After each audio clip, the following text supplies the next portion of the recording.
হোক তোকে বাঁচাতেই হবে। গো গো, আরো স্পিড। লোকটা কাজ সমেত জলে তোড়ে জলের তলায় তলিয়ে গেল। বাঁচাও বাঁচাও।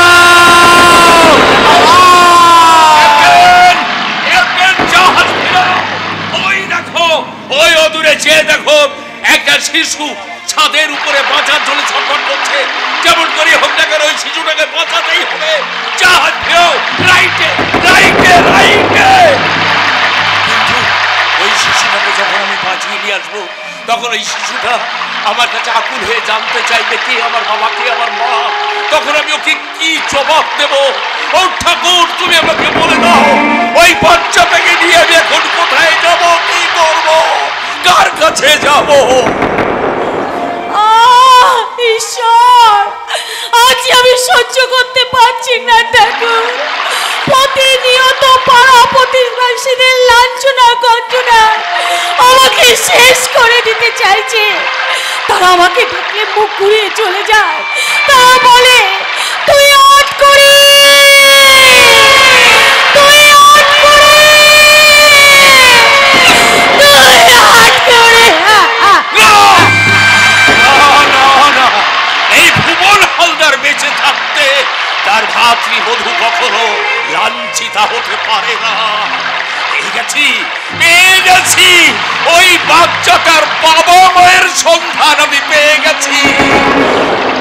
ক্যাপ্টেন, জাহাজ ফিরাও, অপেক্ষা নয়, এই মুহূর্তে জাহাজ ফিরাও ওই মল্লিকা লজের ছাদের দিকে।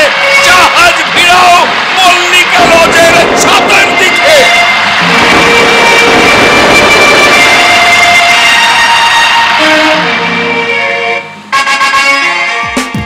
কেন তুমি এত ভেঙে পড়ছো রমলা?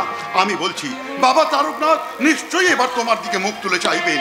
এরই মধ্যে এত ভেঙে পড়ো না। তাছাড়া এরই মধ্যে কি বলছি বলো তো?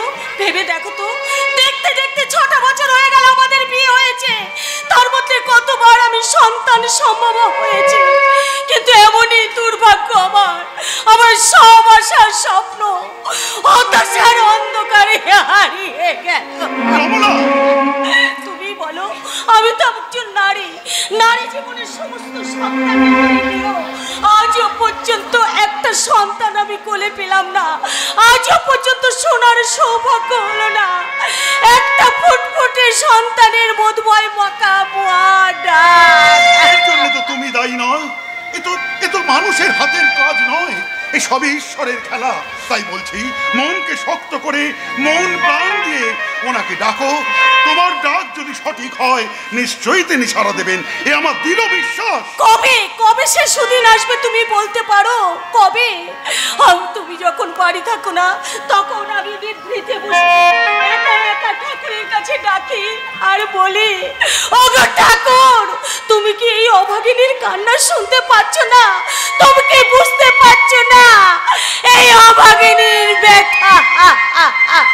রমলা, তোমার অলক্ষ্যে কত বিনিদ্র রজনী জেগে জেগে কাটিয়েছি, আর ঠাকুরের কাছে বলেছি, ওগো ঠাকুর, তোমার কাছে এই অভাগিনী মেয়েটা হিরে জহরত মণি মুক্ত টাকা পয়সা গয়না গাটি কিছুই চাইনি, চেয়েছি শুধু একটা সন্তান, একটা সন্তানের মুখে মা ডাক।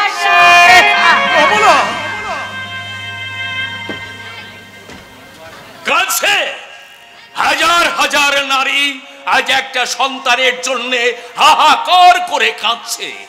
ঠিক তেমনি আমারই ভাতৃবধূ একটা সন্তানের জন্য তার স্বামীর বুকে মুখ লুকিয়ে ডুকরে ডুকরে কাঁদছে। ওপেন! আরে না না না না না, এতে লজ্জা পাওয়ার কি আছে? লজ্জা পাওয়ার কিছু নেই, লজ্জা পাওয়ার কোনো কারণ নেই। জানিস, আজ প্রচন্ড আনন্দ পেয়েছি। এক অজানা আনন্দে আমি যে কখন এখানে চুপি চুপি চলে এসেছি আমি নিজেই বুঝতে পারি। দাদা, জানিস, আনন্দে না আমার বুকটা ফুলে ফেপে উঠছে। আজকের বাংলার বধূরা ঠিক এমনি করেই স্বামীকে বুক দিয়ে আগলে রাখতে চায়। কিন্তু দাদা, তুমি এখানে এসে যে কি একটা কথা বলতে চাইছিলে সেটা গোপন করতে চাইছো? না না না না, গোপন করবো কেন? গোপন করবো কেন? না না, গোপন করবো না। এক কাজ কর, চোখের জল মুছে এই মুহূর্তে আমার সঙ্গে ভিতরে গিয়ে দেখবি। চল, আমি তোদের জন্য এক অপূর্ব পুরস্কার নিয়ে এসেছি। দাদা! আরে হ্যাঁ, আজ থেকে তুই হবি বাবা আর বৌমা হবে মা। আপনি কি বলছেন? আমার কথা তুমি ঠিক মতো বুঝতে পারোনি, তাই না? বুঝতে পারবে না আমি জানতাম। জানো বৌমা, দীর্ঘদিন ধরে তুমি একটা অমূল্য সম্পদের জন্য চোখের জলে বুক ভাসিয়েছো। কত ঠাকুর দেবতার মন্দিরে গিয়ে কপাল ফাটিয়ে রক্ত ঝরিয়েছো। আমার মনে হয় সেই দেবতারাই তোমার করুণা তোরা সহ্য করতে না পেরে আমারই হাত দিয়ে তোমার কোলে পাঠিয়ে দিয়েছে এক অমূল্য রত্ন। দাদা, কি হলো? তোমার শরীর কি খারাপ করছে? দাদা! না না না, ও কিছু নয়, ও কিছু নয়। আসলে আসলে হঠাৎ যে বুকটার মধ্যে কেন ব্যথা করে উঠলো আমি ঠিক বুঝতে পারলাম না। দাদা বলে অমন করে আমার মুখের দিকে তাকিয়ে অবাক হয়ে কি দেখছিস রে হতভাগা? কি দেখছিস? ওরে, আসার সময় আর দেরি করিস নে, চল। আমি আসার সময় বলে এসেছি আমাদের পুরোহিত মশাইকে, আর দেরি করা যাবে না। এই মুহূর্তে আমাদের যেতে হবে রঘুনাথ দেবের মন্দিরে। রঘুনাথ দেবের মন্দিরে গিয়ে আচ্ছা, তোরা বাবা মা হবি, যে সন্তানের তার নামকরণ করতে হবে না। চল, এই মুহূর্তে রঘুনাথ দেবের মন্দিরে।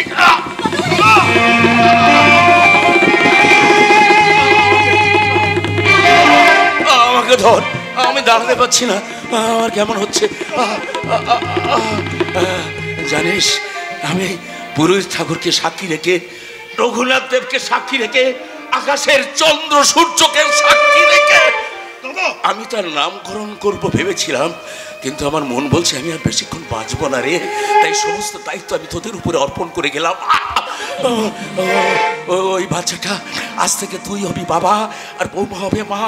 আর ওই রঘুনাথ দেবের মন্দিরে নিয়ে গিয়ে পুরোহিত মশাইকে সাক্ষী রেখে, রঘুনাথ দেবকে সাক্ষী রেখে, আকাশের চন্দ্র সূর্যকে সাক্ষী রেখে ওর নামকরণ করবি। ওই মল্লিকা লজের সাথে ওকে আমি কুড়িয়ে পেয়েছি, তাই মল্লিকা লজের সাথের নাম অনুসারে ওর নামকরণ করবি মল্লিকা।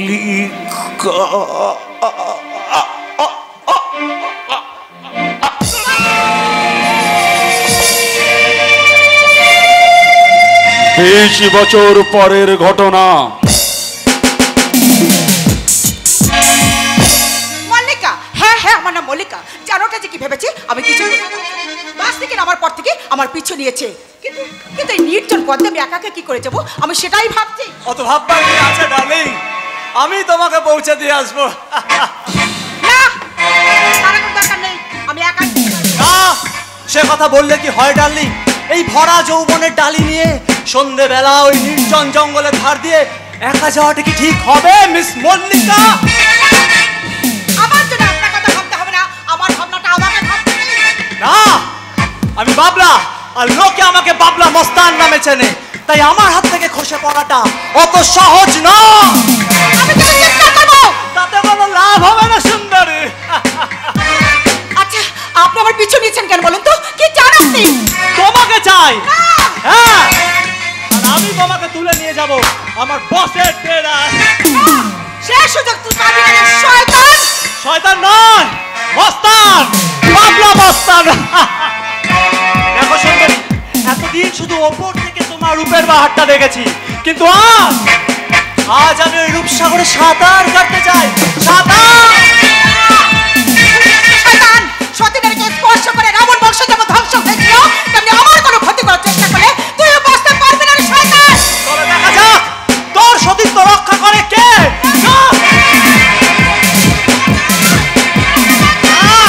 এখানে আমার মুখের শিকার ছিঁড়ে নিতে কেউ আসবে না। কে তুই? তোর মৃত্যুদূত। কাজটা কিন্তু ভালো করলি না। তার আগে বল শালা শুয়োরের বাচ্চা, ওই ভদ্র মহিলাকে শিলাদানি করা দুঃসাহস তোকে কে দিয়েছে? সেই কৈফিয়ত তোকে দেব না। দিতে বাবলা মস্তান তার কাজের কইতো কাউকে দেয় না। এই বাবলা মস্তান!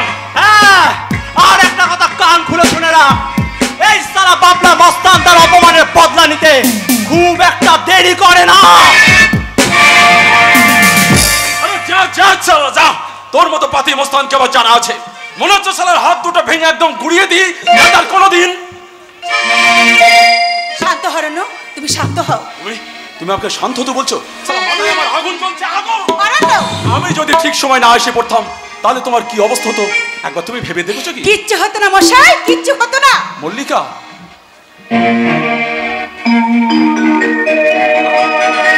কারণ আমি তো জানি আমার বিপদের মাঝে আর কেউ না এলো আমার ভালোবাসা টেনে নিয়ে আসবে আমার মনে মানুষ অরণ্যকে। মল্লিকা, হ্যাঁ অরণ্য, তুমি যে আমার জীবনের একমাত্র পুরুষ যে তার ভালোবাসাকে কোনোদিন হারিয়ে যেতে দেবে না। আর তুমি তুমি যে আমার মনের একমাত্র রানী, অরণ্য? যে তার ভালোবাসাকে শত ঝড় ঝঞ্ঝা উপেক্ষা করে তার বুক দিয়ে আগলে রাখবে। কিন্তু মাঝে মাঝে আমার ভীষণ ভয় হয় অরণ্য, ভয় হয় যদি কোনো অজানা স্রোতে ঢেউ এসে তোমাকে আমার জীবন থেকে হারিয়ে নিয়ে যায়, সেদিন তোমাকে ছাড়া আমি বাঁচতে পারবো না অরণ্য, আমি বাঁচতে পারবো না। এই মল্লিকা, তুমি এত চিন্তা করছো কেন? অরণ্য? পৃথিবীর জমেরও সাধ্য হবে না যে তোমাকে আমার বুক থেকে কেড়ে নিয়ে যায়। অরণ্য, তোমার আমার জীবন বিনার সুর একই সুরে গাঁথা হয়ে গেছে, তাই শত ঝড় ঝঞ্ঝা এলেও আমাদের সেই গাঁথা ফুলের স্বপ্নের মালা কখনো ছিন্ন বিচ্ছিন্ন হবে না। হ্যাঁ মল্লিকা, আমি যদি হই গান তুমি হবে তার সুর, আমি যদি হই কবিতা তুমি হবে তার ছন্দ। বাজলো যে ঘুংরু তালের সারা পায় ঝংকারে তোমার তাই দিয়ে যায়। বাজলো যে ঘুংরু তালের সারা পায় ঝংকারে তোমার তাই দিয়ে যায়। কে যায় বাজলো যে ঘুংরু।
আরে ডাকছি মানে আপনার ব্যাগটা আমার হাতে দেখেও আপনি আমাকে জিজ্ঞাসা করছেন যে আপনাকে ডাকছি কিনা? ভেরি সরি, আসলে আমি এতটাই অন্যমনস্ক ছিলাম যে গাড়ির মধ্যে ব্যাগটা ফেলে রেখেই চলে এসেছি। আপনি যে আমার কত বড় উপকার করলেন, ধন্যবাদ। থাক, আপনাকে আর ধন্যবাদ জানাতে হবে না। আসলে আসলে আমাদের বাঙালিদের কালচারটাই এরকম, জানেন তো, কোনো কিছু উপকারের বিনিময়ে হয় তাকে ধন্যবাদ, না হয় থ্যাংক ইউ, এখানেই সব শেষ। আমার কথার মানেটা কিন্তু ঠিক তা ছিল না। আসলে ব্যাগের মধ্যে আমার একটা মোবাইল এবং কিছু দামি কাগজপত্র ছিল, তাই ওটা হারিয়ে গেলে আমার সত্যি ভীষণ সর্বনাশ হয়ে যেত। যাক, আপনাকে উপকার করতে পেরে নিজেকে ধন্য মনে হচ্ছে, ভীষণ ভালো লাগছে। জানি না ভবিষ্যতে দেখা হলে আপনি আমাকে চিনতে পারবেন কিনা। এ কি বলছেন? হ্যাঁ ঠিকই বলছি, নিন ধরুন আপনার ব্যাগটা ধরুন। এত কিছু শোনার পর ধন্যবাদ দিয়ে আপনাকে ছোট করবো না, কিন্তু আপনার এই উপকার আমি জীবনেও ভুলবো না। বুঝলাম ম্যাডাম, বুঝলাম। এবার ব্যাগটা খুলে দেখে নিন, ব্যাগের ভেতরে থাকা আপনার মূল্যবান জিনিসপত্রগুলো সব ঠিকঠাক আছে। আপনি মনে হয় 8-5 জনের সঙ্গে আমাকে গুলিয়ে ফেলছেন। আমি কিন্তু অতটাও খারাপ মনের মানুষ নই। আসলে কি জানেন ম্যাডাম, মানুষকে উপকার করতে গিয়ে তাদের কাছ থেকে আমি এত আঘাত পেয়েছি না, ওই মানে আমার ওদের জন্য থেকে আমার ভালো লাগে, আমার কেমন লাগে। তা মানুষ জাতি থেকে আপনার যদি ভালো নাই লাগে, তাহলে আপনি আমার এত বড় উপকারটা করলেন কেন? আপনি নিশ্চয়ই আমাকে মানুষ বলে মনে করেন না? না না, মানে আমি ব্যাপারটা আপনাকে সেরকম বলতে চাইনি। মানে আমি কি জানেন তো, মানুষ যদি বিপদে পড়ে না, আমি চুপ করে বসে থাকতে পারি না। যাক, সব কথা বাদ দিন, আপনি এখন কোথায় যাবেন তাই শুনলে হাসবেন। হাসবো কেন, হাসবো কেন? আপত্তি না থাকলে বলুন। না না, আপত্তি থাকবে কেন? আসলে আমার এক বান্ধবীর মুখে শুনলাম এখানে নাকি একটা বস্তি এলাকা আছে, তাই ক্ষেতের মাঠ ঘাট, গ্রামের সবুজ ফসল আর সেই মানুষের জীবনযাত্রাগুলো একটু দেখতে এলাম। আসছেন যে? না মানে আমি আপনার কথা শুনে বুঝতে পারছি না যে আপনি সাহিত্য প্রেমী না পরিবেশ প্রেমী। আগে আমি দুটোর কোনোটাই নই, আমি মানুষ প্রেমী। মনের মতন মানুষ পেলে গল্পে জুড়ে যাই, যেমন আপনাকে মনের মতন মানুষ পেয়ে কত গল্প করছি দেখুন। কিন্তু আমি কত বোকা দেখুন, যার সঙ্গে এতক্ষণ গল্প করছি তার নামটাই জানা হলো না। আপনি আমার পরিচয়টা জানতে চান তো? হ্যাঁ। আরে আমি একজন স্বনামধন্য ব্যক্তির অনামধন্য সন্তান। আমার নাম আকাশ রায়। নমস্কার, আমি চন্দ্রানী চ্যাটার্জি, পেশায় সাংবাদিক। নমস্কার নমস্কার নমস্কার, আপনাকে অনেক অনেক অনেক অনেক ধন্যবাদ। কিন্তু আকাশবাবু, আপনার একটা কথা তো আমি বুঝতে পারলাম না। কোন কথাটা ম্যাডাম? ওই যে বললেন স্বনামধন্য ব্যক্তির অনামধন্য সন্তান। আরে বলবো বলবো ম্যাডাম, আপনাকে আমি সব বলবো, কিন্তু ম্যাডাম এখনই যদি আমি আপনাকে সব কথা বলে দিই তাহলে আপনি ভবিষ্যতে নতুন নতুন সংবাদ আপনি ছাপবেন কি করে? আচ্ছা যাই হোক, আপনার এই ব্যাগের পাশে না আমি আমার ফোন নাম্বারটা আর নামটা লিখে দিয়েছি। এখানে যদি কখনো কোনো অসুবিধার মধ্যে পড়েন তাহলে জাস্ট আমাকে একটা কল করবেন, আমি এসে যাবো ম্যাডাম। Good bye. ও হ্যাঁ, আরেকটা কথা বলছিলাম যে যদি কোনো অসুবিধা না হয় তাহলে আপনার ফোন নাম্বারটা যদি একটু আমাকে। শিওর, এই নিন আমার visiting card. Okay, good bye. Bye madam. আকাশবাবু,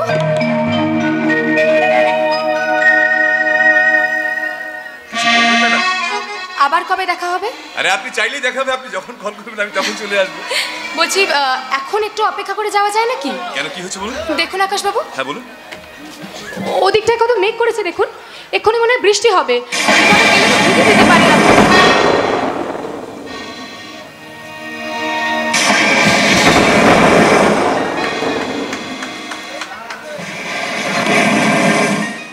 sorry sorry, চলুন ওই শেডের তলাটা গিয়ে অপেক্ষা করি। হ্যাঁ,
ভাগ্যিস মনে করে আমাকে নম্বরটা দিয়ে গিয়েছিল। হ্যালো হ্যালো, হ্যাঁ ম্যাডাম, আমি আকাশ রায় বলছি। হ্যাঁ বলুন। না মানে আসলে বলছিলাম কি, কথা বলতে বলতে না আমি যেন কোথায় হারিয়ে গিয়েছিলাম, তো এই আসল কথাটাই আমি বলতে ভুলে গেছিলাম। আসল কথা নিশ্চয়ই আই লাভ ইউ। আরে না না না না, আই লাভ ইউ কি এত চট করে বলা যায়? ওটা একটা মনের সঙ্গে আরেকটা মনের যখন মিল হয় তখনই সেটা বলা যায়। যাই হোক, শুনুন না, আমি চাইছি যে আগামীকাল আমার বোনের বার্থডে আছে, হ্যাঁ, তো আমি চাইছি আপনি বার্থডে পার্টিতে একটু আসবেন। ঠিক আছে আকাশবাবু, কিন্তু একটু। না না না, শুনুন শুনুন শুনুন, কোনো কিন্তু করবেন না। আমি জাস্ট আপনি 4টার সময় একবার কল করবো, আমি গিয়ে নিয়ে আসবো, এর মধ্যে আর কোনো কিন্তু করবেন না, কেমন? ঠিক আছে। তাহলে কি হবে জানেন তো, মানে আমি সকলের সাথে আপনাকে একটু পরিচয়ও করিয়ে দিতে পারবো, আর আমরা একটু গান বাজনা করতে পারবো, একটু ভালো। হ্যাঁ বুঝতে পেরেছি, যাবো, নিশ্চয়ই যাবো। ওকে, গুড বাই, রাখছি। হ্যাঁ, good bye.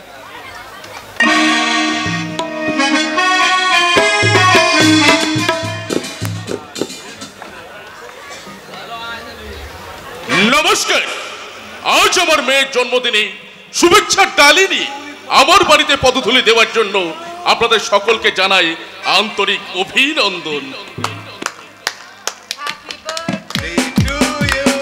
Happy birthday to you.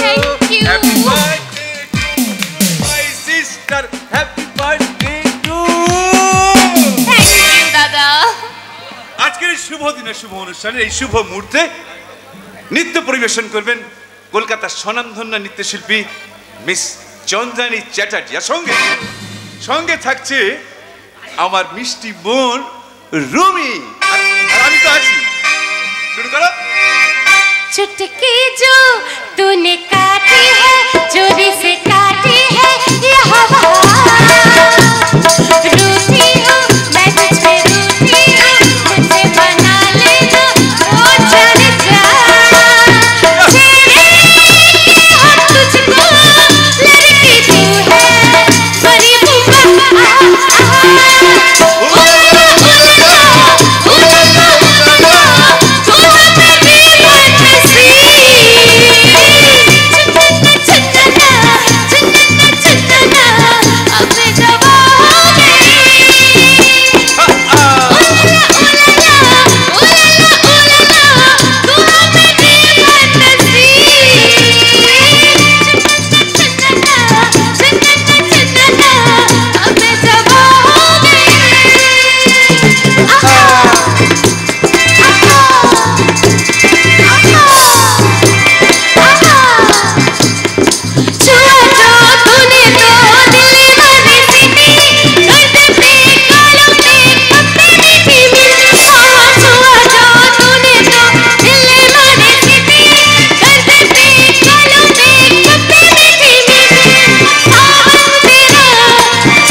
স্বেচ্ছাচারিতা, নইলে তোমাদের আনন্দের সাগরে ভাটা বয়ে দেব ভাটা।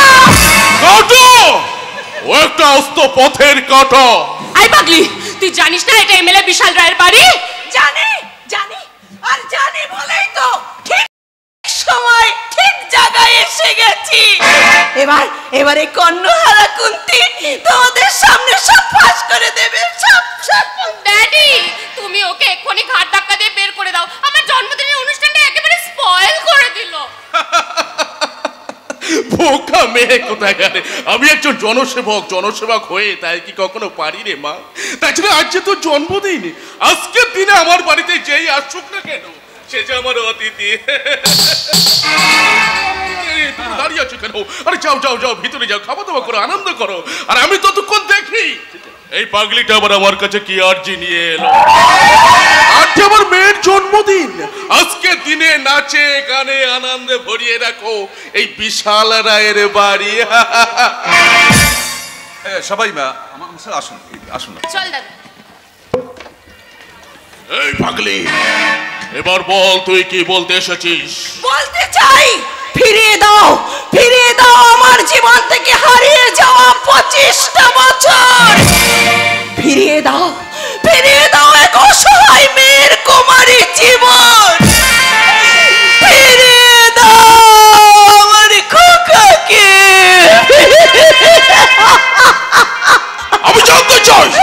আমি জানতে চাই কত টাকা পেলে তুই এখান থেকে চলে যাবি?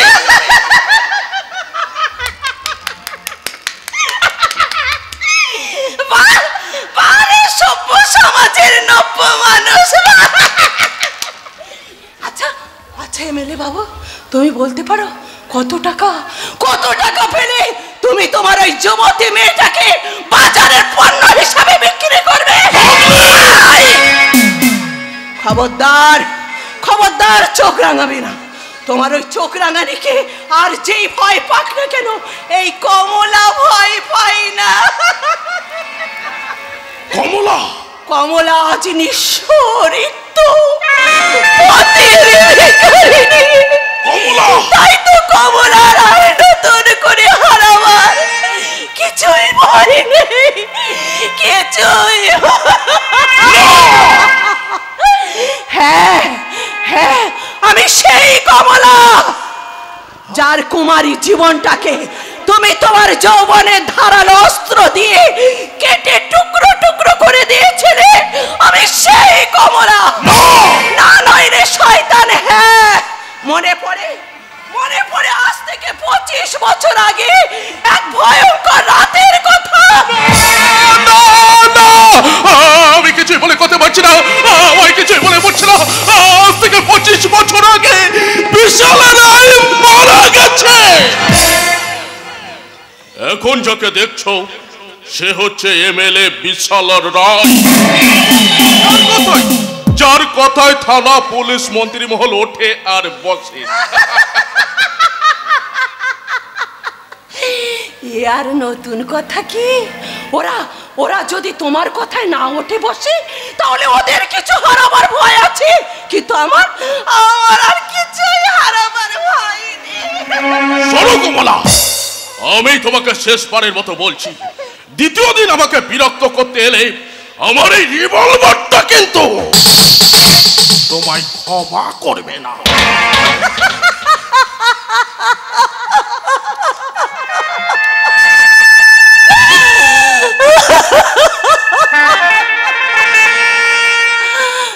এই তুমি কেমন মানুষ গো? তুমি কেমন মানুষ? একদিন এই হাত দুটো দিয়ে তুমি আমায় জড়িয়ে ধরে বলেছিলে, কমলা আমি তোমায় আমার জীবনের চেয়েও ভালোবাসি, আর বলেছিলে বেরিয়ে যাও, এই মুহূর্তে আমার চোখের সামনে থেকে বেরিয়ে যাও। তুমি মনে রেখো শয়তান, তোমাকে বধিবেছে গোকুলে বাড়িছে সে, তোমাকে বধিবেছে গোকুলে বাড়িছে সে।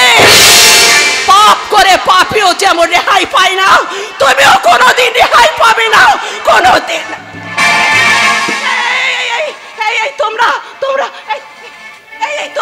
তোমরা কেউ আমার খোকাকে দেখেছো? বলো না তোমরা কেউ আমার কর্ণকে দেখেছো? না আমাকে খুঁজে বের করতে হবে আমার কর্ণকে। কর্ণ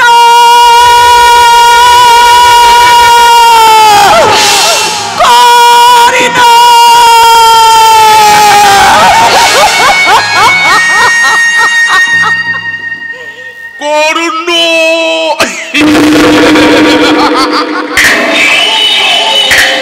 যতই তুমি চিৎকার করো না কেন কমলা, সে যে তোমার ডাকে সাড়া দেবে না, কারণ সিরাজ যে তাকে গভীর জঙ্গলে ফেলে দিয়েছে। এমনকি ছোট্ট বাচ্চাটাকে শ্রীগালে ছিঁড়ে ছিঁড়ে খেতেও দেখেছে। দেখেছে রায়বাবু দেখেছে, আমার রুমি দিদিমণিও ঈশ্বর বাবুর ডাক্তার ভাগনাকে দেখেছে। তাহলে তো খুব ভালোই হলো, এই সুবর্ণ সুযোগটা তো আর হাতছাড়া করা যায় না। কুশল আজই এফআরসিএস পাস করে গ্রামেই ফিরছে, তাই যেভাবেই হোক ওকে আমার বাড়িতে আনতেই হবে। আসবে রায়বাবু আসবে। কুশল গ্রামের বাড়িতে ঢোকার আগে আপনার এখানেই আসবে। একথা আপনি জানলেন কেমন করে? আমি এখানে আসার আগে ওকে ফোন করে জানিয়ে দিয়েছি যে কুশল তুই এফআরসিএস ডিগ্রি নিয়ে প্রথম গ্রামের মুখ উজ্জ্বল করতে চলেছিস, তাই আমাদের এমএলএ মিস্টার বিশাল রায় তোকে সম্বর্ধনা দেওয়ার জন্য ভীষণ আগ্রহ প্রকাশ করেছেন। তা কথাটা শুনে আপনার ভাগনা বাবু কি বললো? বললো অবশ্যই যাব, নিশ্চয়ই যাব, কারণ গ্রামে ঢোকার পরে এনাদেরকেই তো আমার বেশি প্রয়োজন। আরে ভেরি গুড। সত্যি কুশলের বুদ্ধির প্রশংসা করতে হয়। ঈশ্বরবাবু, হ্যাঁ বলুন। ঈশ্বরবাবু, কুশল এলে আপনি আমার রুমি মায়ের সঙ্গে ভালো করে আলাপটা জমিয়ে দেবেন। অবশ্যই। তারপরেই ব্যাস মানে শুভ দৃষ্টি। তুমি থামবে? শুনুন ঈশ্বরবাবু, কুশল যদি আমার কথা মতো চলে তাহলে আমি ওর জীবনের সৌভাগ্যের সিঁড়ি আমি প্রতিষ্ঠিত করে দেব। সে বিশ্বাস আমার আছে রায়বাবু, কিন্তু আমি ভাবছি। আরে কোনো কিন্তু নয়। এই বিশাল রায় তার জীবনে কোনো চাওয়া পাওয়া অপূর্ণ রাখেনি, আর আজও সে রাখবে না। ঈশ্বরবাবু, আপনি দেরি করবেন না, এক্ষুনিকে নিয়ে স্টেশনের দিকে এগিয়ে যান। ওকে। এক্ষুনি তুমি ড্রাইভারকে বলো গাড়িটা বার করতে। যাচ্ছি স্যার। আরে যাচ্ছি বলে দাঁড়িয়ে আছো যে? যাও। যাওয়ার জন্য চেষ্টা তো করছি স্যার, কিন্তু সরতে পারছি না, লক হয়ে গেছে স্যার। লক হয়ে গেছে মানে? রোগ তো আমার একটাই স্যার, ধমক খেলেই আমার সব লক হয়ে যায়। আমার কি যেন করতে হবে স্যার? ড্রাইভারকে বলো গাড়িটা বার করতে। মনে পড়েছে ওই ডাক্তার বাবুকে আনতে যেতে হবে। চলুন চলুন চলুন। আবার কি হলো? কুনিয়ে উঠেছে স্যার, কুনিয়ে উঠেছে। প্রতিবার লক ছাড়ার পর এমনটি হয়েছে। এখন আমি কোনটা আগে করব স্যার? আগে ড্রাইভারকে গাড়ি বের করতে বলবো নাকি এই প্রকৃতিটাকে সারা দেবো স্যার? তোমাদের নিয়ে পার পারা যাবে না, যত সব অপদার্থ কোথাকার। কোনো চিন্তা নেই স্যার, আমি দুটোই একসঙ্গে করব। ড্রাইভার আমার সেটা বার করো, আমি ততক্ষণ গাড়িটা করে আসি। যত সব অপদার্থ কোথাকার। এরকম বিয়ে নিয়ে কিভাবে কাজ করেন মিস্টার রায়? কি করবো বলুন? আমার মতো কোনো এক এমএলএ কে ধরে ওরা কাজটা বাগিয়েছে। আচ্ছা। শুনেছি আগে নাকি ভালো ছিল, কিন্তু হঠাৎ করে ওকে কুকুরে কামড়ানোর পর শুরু হয়ে যায় ওই লক হয়ে যাওয়া আর অমাশা। বাহ, ভারী দুর্নীতির রক্ত মশাই। এই তো ওই তো ওই ড্রাইভার গাড়ি রেডি করেছে। আপনি দেরি করবেন না, বাবু আপনি দেরি করবেন না। দেরি হয়ে গেল স্যার, আসলে ট্রেন থেকে নেমে একটা গাড়িও পেলাম না। আরে মামা, কেমন আছো মামা? ভালো আছি, ভালো আছি। তুই কেমন আছিস? ভালো। বাবা মা মল্লিকা দি সবাই ভালো আছে তো? সবাই ভালো আছে। জানিস তো আমি তোকে আনতে যাচ্ছিলাম, কিন্তু মিস্টার রায়ের সাথে একটা জরুরি কাজে আটকে দেরি হয়ে গেল। কি কাজ মামা? আরে কাজটা তেমন কিছু নয়, তোর ব্যাপারেই হচ্ছিল। যাক, তুই মিস্টার রায়ের সাথে কথা বল, আমি ততক্ষণ তোর এই আসার খুশির খবরটা দিদি জামাইবাবুকে দিয়ে ওদের একটু খুশি করে আসি, কেমন? শুনে খুশি হলাম যে আপনার মতো একজন মহান মানুষ আমাকে কল করেছেন। থ্যাংক ইউ মাই ডিয়ার সন। তোমার জীবনের সব কথা শুনে আমি তোমাকে নিয়ে অনেক স্বপ্ন দেখেছি, আর আমার সেই স্বপ্ন বাস্তবে রূপায়ণ করতে তোমাকে আমার কাছে পাবার বিশেষ প্রয়োজন। বলুন স্যার, আমাকে কি বলতে চান? না না না, তেমন কিছু নয়। সব প্ল্যান প্রোগ্রাম আমি রেডি করে রেখেছি। আপনার কথাটা আমি ঠিক বুঝতে পারলাম না। আজ আমার বুকটা গর্বে ফুলে উঠেছে এই জন্য যে এই জীবনপুরের মতো প্রত্যন্ত গ্রামে বাস করে তুমি বিলেত থেকে ডাক্তারি পাস করে এসেছো। এই কৃতিত্ব শুধু আমার একার নয় স্যার, এ আমার বাবা মায়ের অকৃপণ্য ত্যাগ, আকাশ কুসুম প্রচেষ্টা, আর জীবনপুর গ্রামের অসংখ্য অসহায় মানুষের আশীর্বাদ। এই জীবনপুরের গ্রামের অসহায় মানুষদের কথা ভাবলে আমার চোখ দিয়ে জল চলে আসে। নিজেকে ঘৃণা লাগে এই জন্য যে একজন জনগণের প্রতিনিধি হয়ে দিনের পর দিন আমাকে দেখে যেতে হয়েছে সুচিকিৎসার অভাবে মানুষের মৃত্যু মিছিল। স্যার, তাই আমি চাই এই জীবনপুরের বুকে একটা সুন্দর নার্সিং হোম প্রতিষ্ঠিত করতে, আর সেই নার্সিং হোমের নাম হবে রুমি নার্সিং হোম, তাই না daddy? Right you are. Rumi এই যাকে দেখছো এ হচ্ছে ডাক্তার কুশল হালদার। আজ এই পরসিয়াস পাস করে গ্রামে ফিরেছে। কুশল এ হচ্ছে আমার মেয়ে রুমি।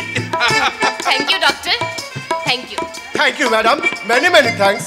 রুমি তুই কুশলের সঙ্গে কথা বল, আর আমি ততক্ষণ ভিতরে গিয়ে আমার কাজগুলো মিটিয়ে নিই। কেমন? বাই।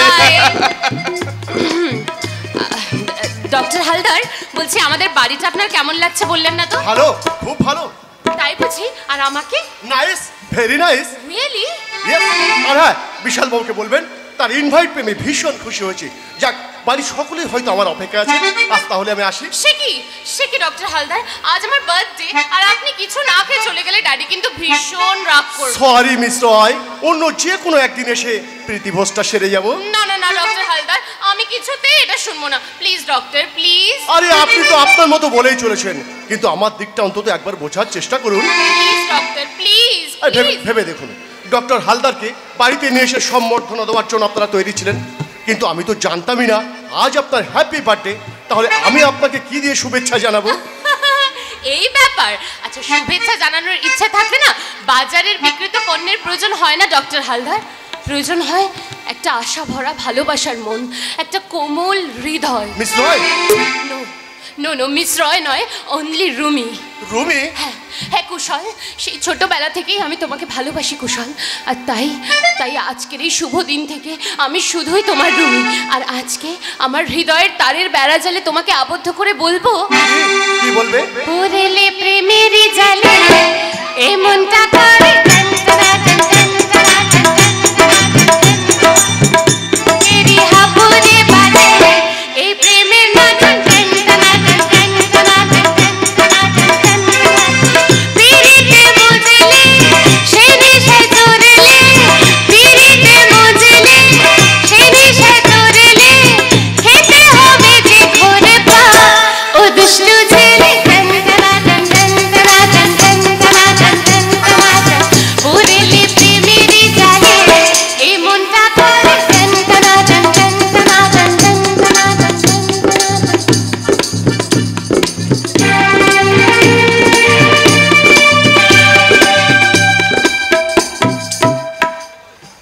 তোমার মনে পড়ে রমলা, আমি তোমায় বলেছিলাম আমাদের কুশল একদিন এই জীবনপুর গ্রামকে নতুন সূর্যের আলো দেখাবে। কি মনে পড়ে তোমার সে কথা? পরে গো পরে, আমার সব মনে পড়ে। জানো জানো আমাদের আমাদের এতদিনের স্বপ্ন আজ সফল হতে বসেছে। আমার এখন কি মনে হচ্ছে জানো? কি মনে হচ্ছে? মনে হচ্ছে আমি শুধু এই জীবনপুর এই প্রাথমিক শিক্ষালয়ের অবসরপ্রাপ্ত শিক্ষকই নয়, আমি একজন বিলেত ফেরত ডাক্তারের বাবা। তোমার এই আনন্দ ভরা হাসি মুখটা দেখবার জন্যে আমি দিবানিশি ঠাকুরের কাছে প্রার্থনা করে জানিয়েছি, ওগো ঈশ্বর, আমাদের সন্তানকে তুমি মানুষের মতো মানুষ করে পাঠাও, সমাজে 10 জনের 1 জন করে পাঠাও। ঈশ্বর তোমার কথা শুনেছেন, তাই তো তুমিও আজ একজন বিলেত ফেরত ডাক্তারের মা হতে পেরেছো।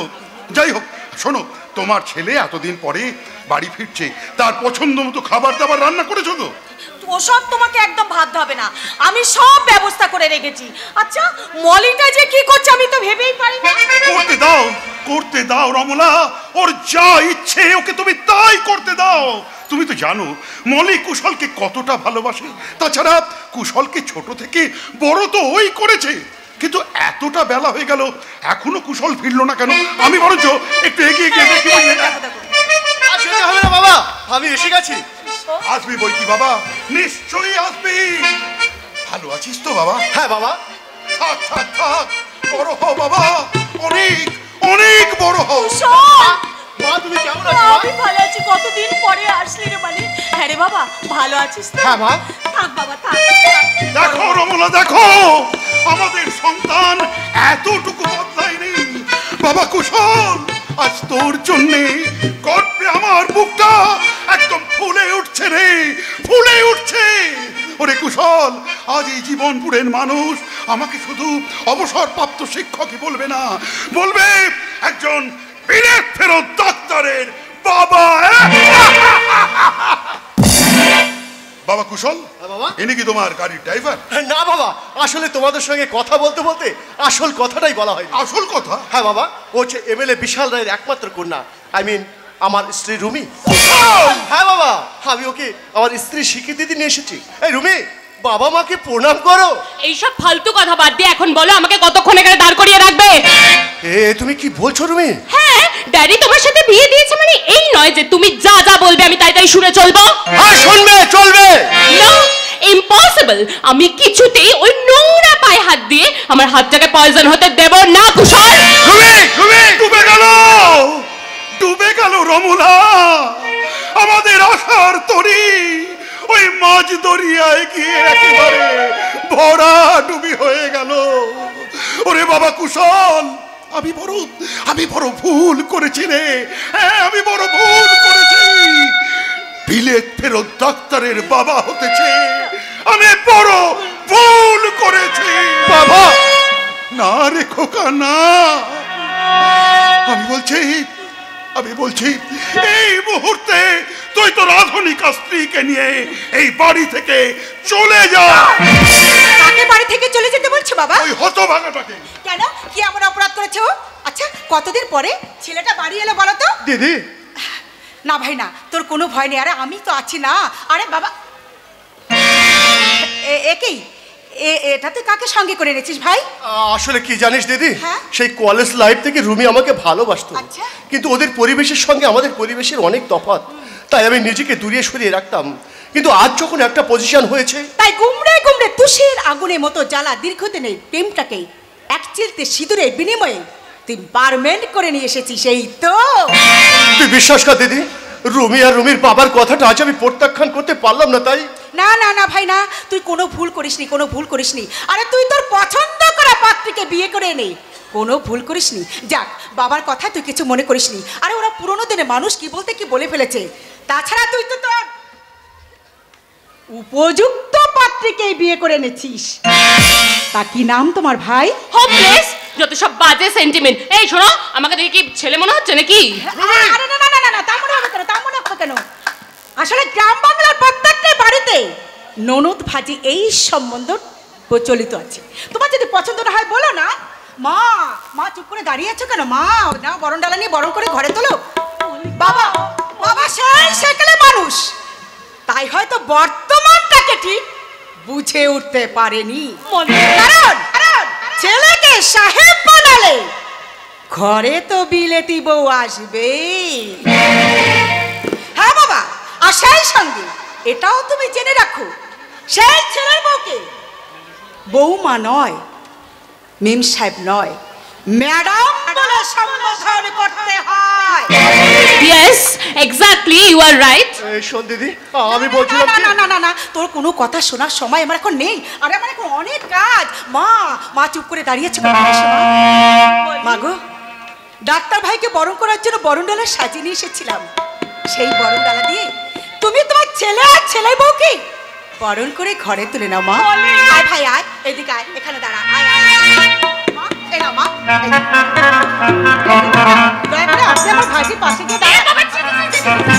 দেখেছো, ওই নোংরা হাত দিয়ে আমাকে টাচ করে আমাকে একদম নোংরা করে দিল। রুবি, এই শোনো, তোমাদের বাড়ির ওই ঝিটাকে বলে দেবে পর্দার আমাকে যেন আর টাচ না করে। আর তুমিও শুনে রাখো, তুমি যাকে ঝি বলে সম্বোধন করছো সে কিন্তু এবারে ঝি নয়, ও আমার দিদি। সেই ছোটবেলা থেকে ও আমাকে ছোট থেকে বড় করে তুলেছে। ও, তোমার দিদি ছোট থেকে বড় করে তুলেছে, তার মানে কি আমার মাথাটা কিনে নিয়েছে যে আমি সালাম ঠুকার চলবো? মা বলুক না, বলুক না মা, বলুক না। আর ও জানে না তাই বলছে। মা যাও, মা যাও, বড় করে ঘরে তোলো। মা যাও।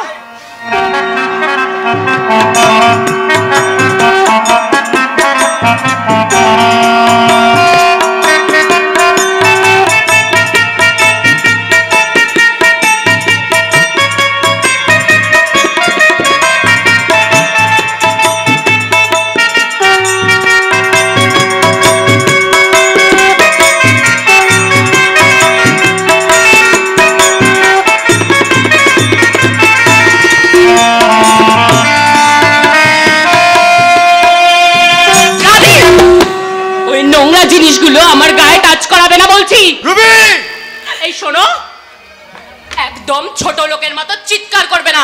ওরা কি আমার মাথা কিনে নিয়েছে যে কাঠের পুতুলের মতো আমি যা যা বলবে তাই তাই শুনে চলবো? তুমি কিন্তু ধৈর্যের সীমা ছাড়িয়ে যাচ্ছ রবি। আমার ভুল হয়ে গেছে বৌমা, আমার ভীষণ ভুল হয়ে গেছে। মা হয়ে ছেলে বউয়ের মঙ্গল কামনা করতে যাওয়া আমার মস্ত বড় ভুল হয়ে গেছে। মা মা দুঃখ পেও না, মা দুঃখ পেও না। ছোটদের কথা বা কাজে দুঃখ পেতে নেই। মা যা, যা ভাই যা, তোর বউকে নিয়ে তুই ঘরের ভিতরে যা। চলে এসো রুবি। যা। বলি কি হলো বাবা? আরে তুমি চুপচাপ দাঁড়িয়ে আছো কেন? আনন্দ করো বাবা, আনন্দ করো। জানো বাবা, আমাদের কুশল বিলেত থেকে বিলেতি পাশ করে বিলেতি ডাক্তারি যন্ত্রপাতি আনতে পেরেছি কিনা আমি জানি না, তবে বিলেত থেকে বিলেতি বউ কিন্তু সঙ্গে নিয়ে এসেছে। বলে তুই এত কিছুর পরেও হাসছিস? হাসবো নাকি তোমাদের মতো কাঁদতে বসবে? হ্যাঁ, আমি কাঁদতে বসবো এখন? জানো বাবা, কুশল তোমাদের সন্তান, এক কথায় বলতে গেলে এই বংশের গৌরব। কিন্তু সেই কুশল তার রোগীদের কতটা বিলেতি চিকিৎসা করাতে পারবে আমি জানি না বাবা, তবে তার বউ যে আমাদের সবাইকে বিলেতি চিকিৎসা করাবে সে ব্যাপারে আমি নিশ্চিত। রমলা, আমার এখন কি মনে হচ্ছে জানো? মনে হচ্ছে আমার মতো অপদার্থ বাবাদের দাঁড়ে দাঁড়ে গিয়ে বলি, ওগো একবিংশ শতাব্দীর অপদার্থ বাবার দল, তোমরা সন্তান নিয়ে আর সুখের স্বপ্ন দেখো না। তোমরা নিজেরা ফ্যান ভাত খেয়ে সন্তানকে প্যাকেটের দামি দুধ খাইও না। নিজেরা ছেঁড়া জামা সেলাই করে পরে সন্তানকে সাহেবি পোশাক পরিও না। তাহলে দেখবে একদিন ওই সাহেবি পোশাকের আড়াল থেকে মুখোশ ছিঁড়ে বেঈমান নামক বস্তুটা বেরিয়ে আসছে তোমাদের গ্রাস করতে।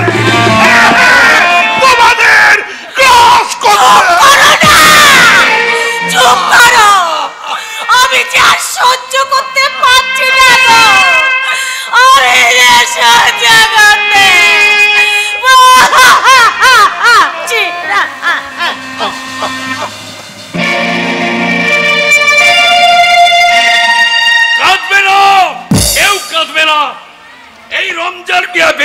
থাকতে এই বস্তির কেউ কোনোদিন কাঁদবে না। এই বস্তির দিকে যে হাত বাড়াতে আসবে তার হাতটা এই লাঠির ঘায়ে আমি শালা ভেঙে দেবো।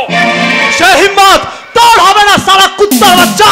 ওই শালা বড় লোকের পা চাটা কুত্তা, জবান খিসলুম না, একদম মুখ সামনে কথা বলবি। যা এখান থেকে চলে যা, তা না হলে জান নিয়ে ফিরে যেতে পারবি না। তোর এত বড় হিম্মত, তুই আমার মুখের ওপর লাল চোখে কথা বলিস? আবে শালা হ্যাঁ রে হ্যাঁ বলি। এই রমজান একটা কথা মনে রাখিস, সব সময় বিয়াকুবের মতো কথা বললে, বিয়াদবের মতো কথা বললে এই সিরাজ মিয়া তার বাপকেও কোনোদিন ক্ষমা করে না। রাজ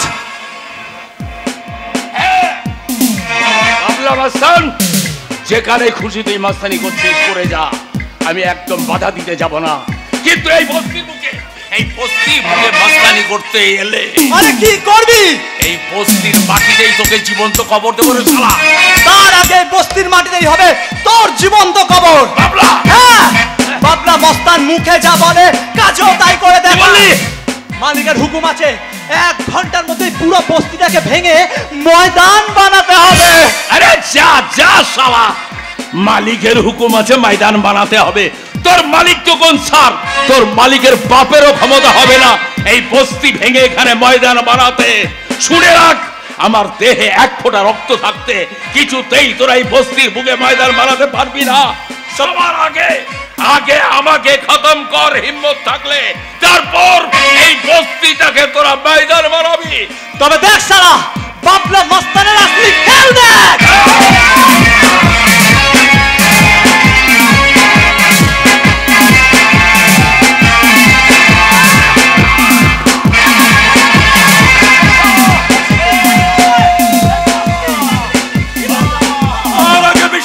সাজানো চিতাই তোকে পড়ে মরতে হবে রে, বড় লোকের পাঁচাটা তালা।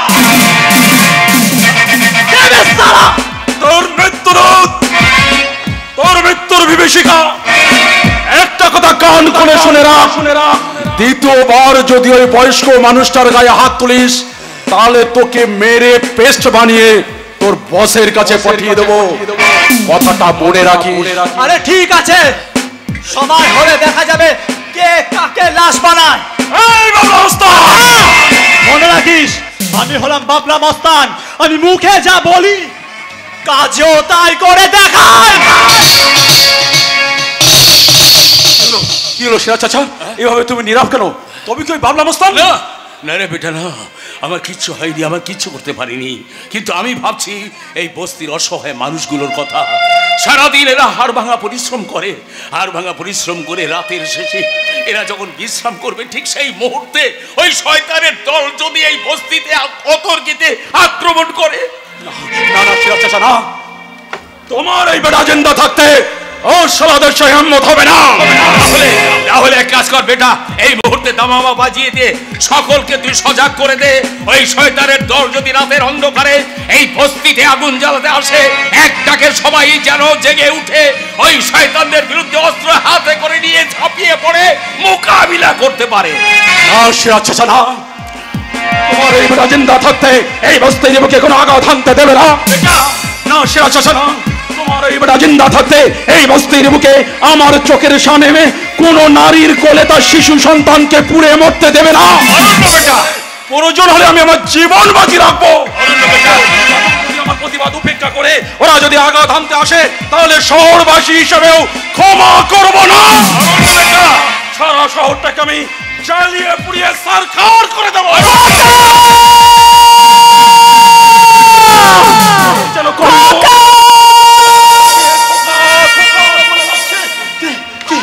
আমি শুনতে পেলাম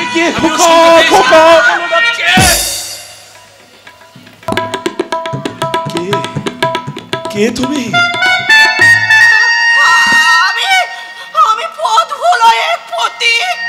বিশ্বাস করো, দীর্ঘ 25টা বছর ধরে স্মৃতির পাহাড় বুকে নিয়ে আমি খুঁজে বেড়াচ্ছি আমার হারানো মানিককে, আমার কর্ণকে।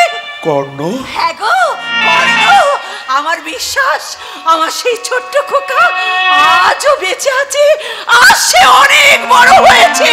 তাই তো তাই তো আমি দেশ থেকে দেশান্তরের জঙ্গলে জঙ্গলে তন্ন তন্ন করে খুঁজি আর চিৎকার করে বলি, ওরে খোকা, তুই যদি বেঁচে থাকিস তাহলে ওই শয়তানটাকে তুই ক্ষমা করিস না। বলো মা, বলো কে সেই শয়তান? শুনবে কে সেই শুনবো, বলো মা, বলো কে সেই শয়তান? শয়তান? সে শয়তান বিশাল রায়।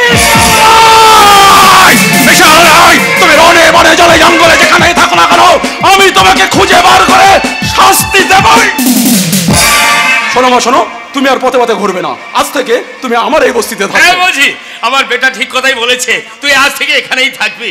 ওরে মাঝি, খোদা তাআলার দোয়ায় যদি আমাদের দুমুঠো জোটে, তোরও দুমুঠো জুটবে রে বেটি। তা কি করে হয় গো, তা কি করে হয়? আমি যদি এখানে পড়ে থাকি তাহলে তাকে খুঁজে বের করবে কি? আর তাকে খুঁজে বের করতে না পারলে ওই শয়তানটাকে শাস্তি দেবে কে? কেন মা, আমি দেব, আমি তাকে শাস্তি দেব। হ্যাঁ হ্যাঁ রে বেটি, হ্যাঁ দেখবি আমার এই বেটা যা বলে ঠিক সেই কাজই করে। আমার বেটা পারে না এমন কোনো কাজই নেই। হ্যাঁ মা, আমি তোমার সন্তানের মতো, আমি তোমাকে কথা দিচ্ছি, সত্যি যদি তোমার কর্ণ এই পৃথিবীর কোনো জায়গায় বেঁচে থাকে, তাহলে সে যেখানেই থাক না কেন আমি খুঁজে বার করে তোমার হাতে তুলে দেব। আর তাকে যদি আমি না পাই, তাহলে তার বাকি কাজের দায়িত্ব আমি নিজের হাতে নিলাম, কথা দিলাম।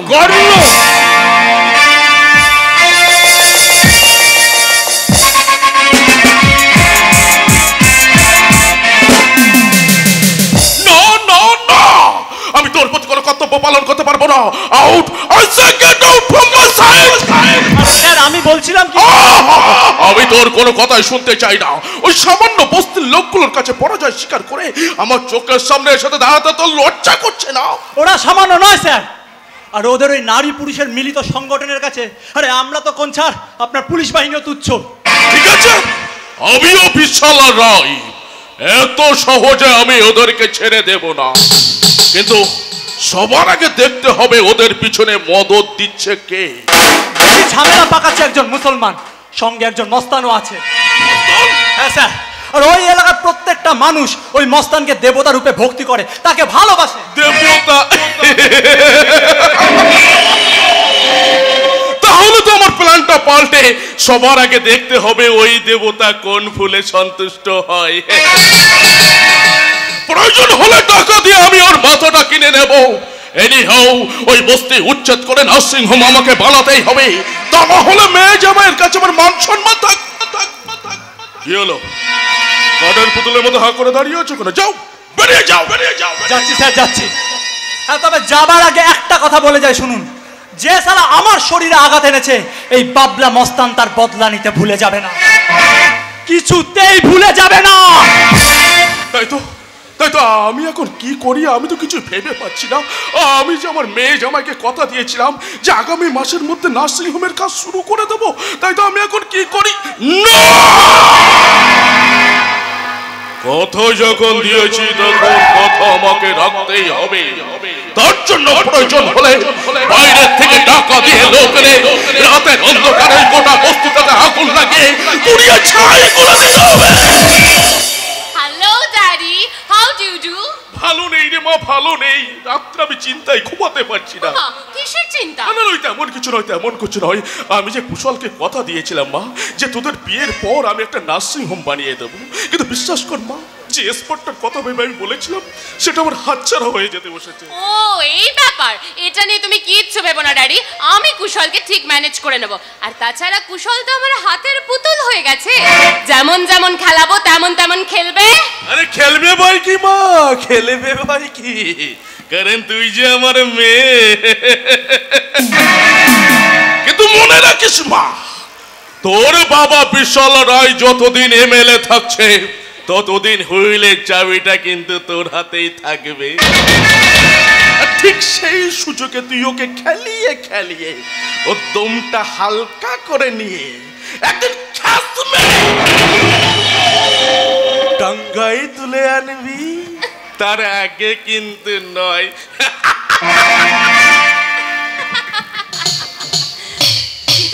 কিন্তু কিন্তু আমি ভাবছি ওই ডাক্তারের সাথে বিয়ে দিয়ে ড্যাডি নিজের আখেরটা গোছাতে চায়। কিন্তু আমি কি করব?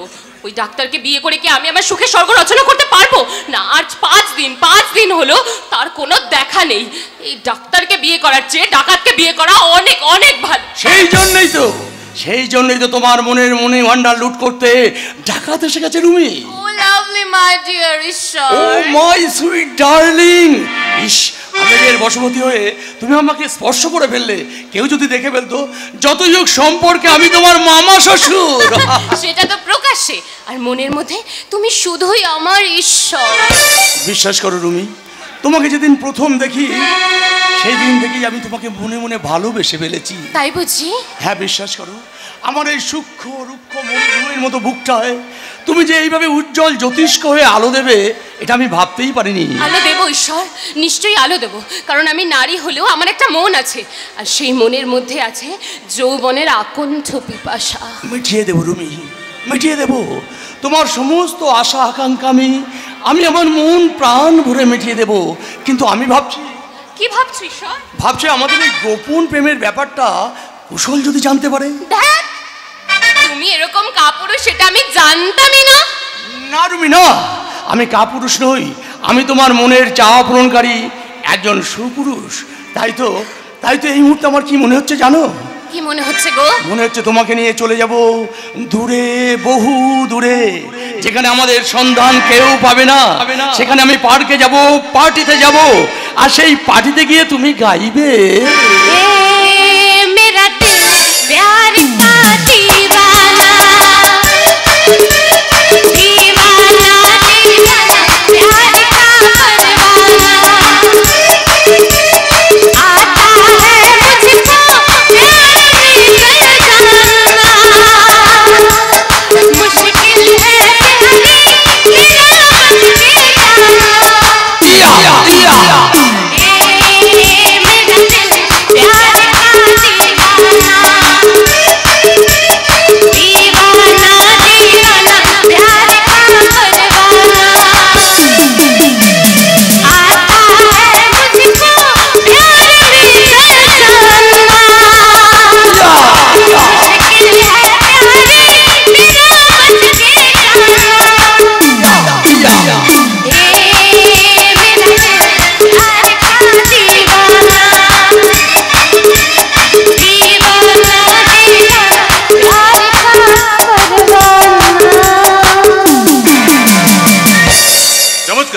আধুনিক সভ্যতার এক অপূর্ব নিদর্শন। আজকের দিনে স্মার্টফোন কিংবা উচ্ছৃঙ্খল টিভি সিরিয়ালের যুগে এটাই বোধহয় স্বাভাবিক। ছি ছি ছি ছি, ভাবতে আমার অবাক লাগছে, এটা কোন সভ্যতা? রুমি, দাদা, তোর মতো একটা নোংরা মেয়ের মুখ থেকে দাদা ডাক শুনতেও আমার কাছে লজ্জা লাগছে, ঘৃণা হচ্ছে। না মানে আমি বলছিলাম কি, কে আপনি? কে? আপনাকে তো চিনলাম না। আমি তোমার বোন রুমির সম্পর্কে মামা শ্বশুর। মামা শ্বশুর? হ্যাঁ। বাহ বাহ, এই মামা শ্বশুর? আপনি মামা শ্বশুর? হ্যাঁ। বলুন আমি শুনি। আপনি মামা শ্বশুর? হ্যাঁ। মামা শ্বশুর অবশ্যই। আপনি মানেটা জানেন? জানি, অবশ্যই জানি। শ্বশুর মনে একেবারে পিতৃতুল্য, মানে বাবার মতো। এই দেখো না, রুমি আর আমার বয়স যাই হোক না কেন, ওর সঙ্গে আমার সম্পর্ক কি জানো তো, একবারে মেয়ে ও বাবার। বাহ, চমৎকার চমৎকার আপনার অভিযানগত জ্ঞান। হ্যাঁ, বাবা মেয়ে না, ঈশ্বর লাইডি না। আমি কিন্তু আমার দিব্য চক্ষু দিয়ে স্পষ্ট দেখতে পাচ্ছি আপনার চোখে মুখে ফুটে উঠেছে লালসার ছাপ, আপনার বুকের মধ্যে জ্বলছে কামনার আগুন। তাই আপনার এই নোংরা মুখ দিয়ে বাবা মেয়ে শব্দটা উচ্চারণ করে এই একবিংশ শতাব্দীর প্রকৃত বাবা মেয়ের মধুর সম্পর্কটাকে আপনি কিন্তু কলঙ্কিত করবেন না। যান এখান থেকে, বেরিয়ে যান এখান থেকে। সাবধান, তোকে লাস্ট টাইম বলে দিচ্ছি, এরপরে নেক্সট বার যদি আমার কোনো আত্মীয় পরিজনকে তুই এভাবে অপমান করিস, আমি কিন্তু তোকে ছেড়ে দেব না। কথাটা মনে রাখিস। যাওয়ার সময় আমিও তোমাকে একটা কথা বলে যাই আকাশ রায়, অপমানের বদলা নিতে ঈশ্বর লাইরি খুব একটা বেশি দেরি করে না। আপনার প্রশ্নের উত্তরটা আপনি নিয়ে যান। আপনি ভালোভাবে জানেন আমি কিন্তু এমএলএ বিশাল রায়ের ছেলে আকাশ রায়। হ্যাঁ, তবে ওই বিশাল রায়ের চরিত্রের সঙ্গে আমার চরিত্রটা কিন্তু আপনি মেলাতে যাবেন না। তুমি গভীর জলের মাছ করে কি বলছেন? না, বিড়বিড় করে বলছি না, মানে বলছিলাম তোমার বাবা আমাকে এত সম্মান দিয়ে কথা বলে, আর তার ছেলে হয়ে তুমি কি না অপমান করলাম না? আমি কিন্তু আপনাকে অপমান করিনি। আপনি ভালো করে মনে রাখবেন, আমার বাবা যাদের সম্মান করে আমার মনে হয় তাদেরকে আমি জুতো না, আমি কিন্তু আপনাকে সেটা করিনি। আকাশ, আমি আপনাকে শেষবারের মতো ওয়ার্নিং দিয়ে দিলাম, নিজের চরিত্রটাকে সংশোধন করে নেবার জন্য। আপনি আকাশ দেখেছেন, কিন্তু আকাশের বুক থেকে খসে পড়া উল্কাপাতের তাণ্ডব লীলা আপনি দেখেন নেই। দেখবো দেখবো এবার আকাশ থেকে উল্কা পড়া তাণ্ডব লীলা আমি দেখবো, আর দেখবো সেই তাণ্ডব লীলায় কে ধ্বংস হয়ে যায়। তুমি তার আগেই আমি কুশলকে জানিয়ে দেবো তোমার জঘন্য অপরাধের কাহিনী। কুশল আমার কিচ্ছু করতে পারবে না। একটা কথা মনে রেখো আকাশ রায়, আমার নাম ঈশ্বর রাহেরি। অপমানের বদলা নিতে খুব একটা বেশি আমি দেরি করি না। Understand? Better understand.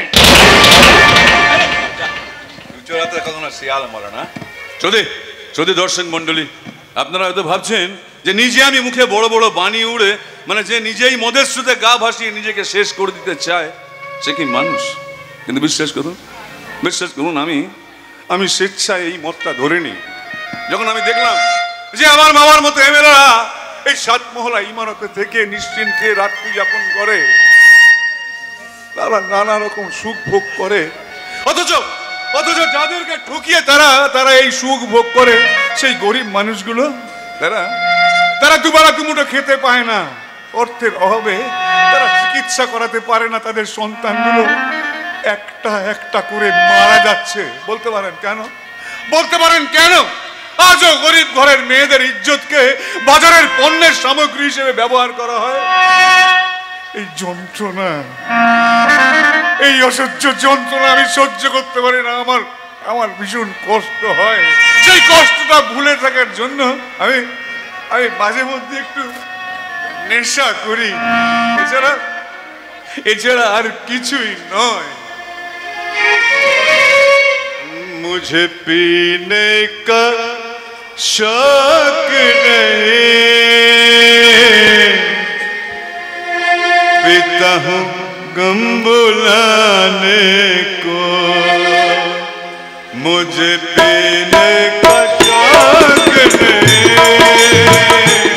पीता हूँ गम बुलाने को। ओ तेरी याद मिटाने को, तेरी याद मिटाने को, पीता हूँ गम बुलाने को। मुझे पीने का शौक नहीं, पीता हूँ गम बुलाने को। পারি না ওই নিরীহ মানুষগুলোর উপর অত্যাচার আমি সহ্য করতে পারি না। তাই একটু নেশা করে সেই কষ্টটাকে আমি ভুলে থাকতে চাই।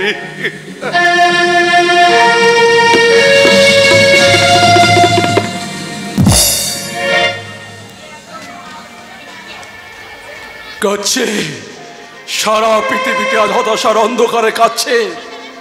বাবা কাঁদছে তার হারানো মেয়ের জন্যে, মা কাঁদছে তার অবৈধ সন্তানের জন্যে, বোন কাঁদছে ভাইয়ের শয্যায়, ভাই কাঁদছে বোনের নির্মম লজ্জায়, সমাজ কাঁদছে চেতনা বিকাশের আশায়। কিন্তু কে যোগাবে এই সমাজ বিকাশের চেতনা? এমন মানুষ আমি কোথায় পাবো? হৃদয় দিয়ে খুঁজলে নিশ্চয়ই পাবে অরণ্য। মলি, হ্যাঁ অরণ্য, জীবনে চলার পথে প্রতিটা মুহূর্ত আমি তোমাকে সাহায্য করে যাব। মলি, তুমি কত সুন্দর, তোমার তুলনা তুমি শুধু নিজে।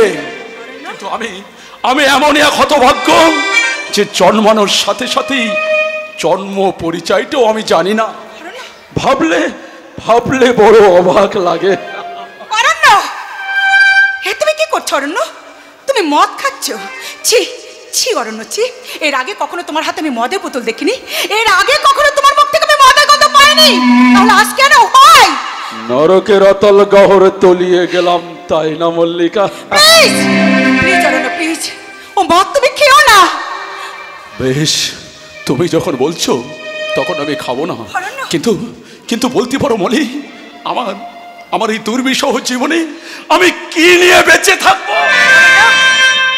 আমি তোমার পাশে থেকে তোমার সব চাওয়া পাওয়া পূরণ করে দেবো অরণ্য। তা হয় না, তা হতে পারে না। কেন হতে পারে না অরণ্য? কারণ তুমি একজন এক্স কর্নেলের ভাইঝি, একজন আদর্শবান শিক্ষকের মেয়ে। এই সমাজে তোমাদের অনেকটা পজিশন আছে।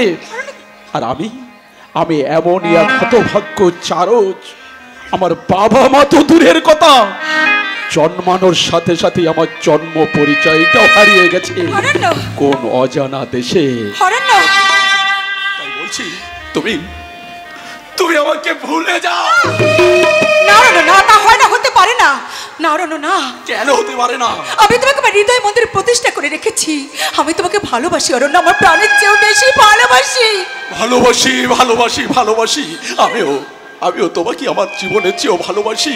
তাই আমি চাইনি আমার মতো চারজের জন্য তোমার জীবনটা অমানিসার অন্ধকারে হারিয়ে যায়। আমি চাই আমার মল্লিকার স্থানক সুন্দর কোনো ছাদের কার্নিশে, অথবা কংক্রিট পূর্ণ ছাদের কার্নিশে, যেখানে থাকবে একাধিক মালি, সময় মতো জল দেবে, সার দেবে, আর আমার মল্লিকা টাটকা তাজা হয়ে সৌরভ দেবে। যতই আমার মল্লিকা সৌরভ দেবে, ততই আমার বুকটা আনন্দে গৌরবে ভরে উঠবে। তুমি কি বলছো? তুমি জানো ভাই, তুমি ভুল বুঝো না মলি। ভুল? যার জীবনটা ভুলের কালমে গেছি, আর জীবনের কি মূল্য থাকতে পারে অরণ্য? ঠিক আছে, তাহলে তুমি আমাকে কথা দাও, তুমি অন্য কোনো মেয়েকে বিয়ে করে সুখী হবে। আর তুমি? আমার কথা ভেবো না অরণ্য, আমার কথা তুমি ভেবো না। আমি এতগুলো বছর যাকে আমার মনের মন্দিরে প্রতিষ্ঠা করে রেখেছি, মন প্রাণ উজাড় করে ভালোবেসে এসেছি, আমি সারা জীবন তারই পূজা করে যাব, আর ঈশ্বরের কাছে তার মঙ্গল কামনা করে বলবো, ওগো ঠাকুর, আমার ভালোবাসার মানুষটাকে তুমি একটু সুখে রেখো, একটু শান্তিতে রেখো। কারণ ও যে বড় দুঃখী, ওকে দেখার কেউ নেই। তাই ওর জীবন থেকে সমস্ত কালো মেঘের ছায়া সরিয়ে দিয়ে একটুখানি সুখের আলো দেখি, ওটা একটুখানি সুখের আলো দেখি। মল্লিকা, আর ডেকো না সেই মধু নামে, আর ডেকো না সেই মধু নামে, যাবার লগনে কিশোর বেলা, যে নামে ডাকিতে কেন রাখো মনে, যাবার লগনে আর দেখো না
মাঝে মাঝে আমার বড় ভয় হয় জানো। কিসের ভয় চন্দনে, কিসের ভয়? আমাদের ভালোবাসা অমর হয়ে থাকবে তো? হ্যাঁ, আকাশ। আমাদের ভালোবাসা চির অমর হয়ে থাকবে। আকাশ, ও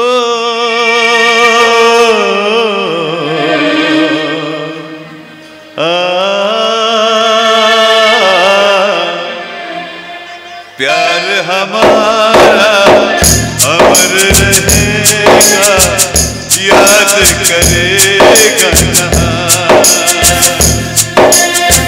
तू ममताज है मेरे ख्वाबों की, मैं तेरा साहिब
तुझसा ज़मीन पे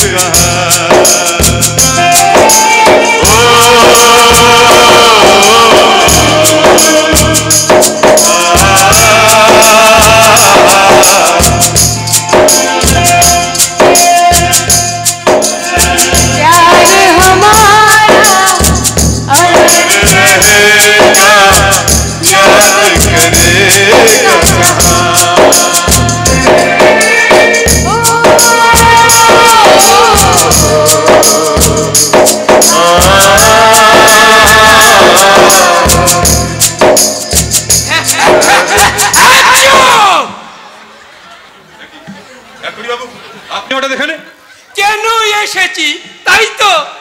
তাহলে শোনো, উদ্দেশ্যটা মহৎ। তার মানে?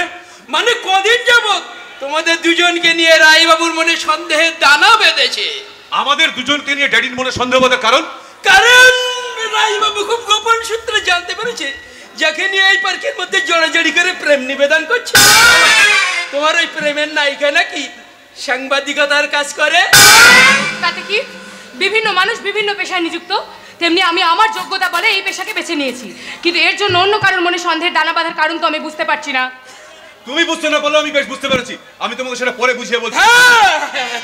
ভালো করে বুঝিয়ে বলো। কিন্তু জানো তো তোমার বাবা ভীষণ জেদি ও রাগী মানুষ, তাই ওনার বিরুদ্ধে কোনো উল্টো পাল্টা খবর যেন কাগজে না ছাপা হয়। দেখুন এক্ষুনি বাবু, সাংবাদিকরা কখনো ফেক নিউজ ছাপে না, রীতিমতো তথ্য প্রমাণ সংগ্রহ করে তবেই একটা নিউজ আমাদের ছাপতে হয়। আর উনি যদি প্রকৃত সজ্জন ব্যক্তি হন তাহলে মিডিয়া লোককে ওনারা তো ভয় কিসের? হয় দিদিমণি, হয় নেতা মন্ত্রীরা এই কারণে মিডিয়ার মানুষকে ভয় করে যে কাজ করতে গেলে তো কিছু ভুলভ্রান্তি হয়েই যায়।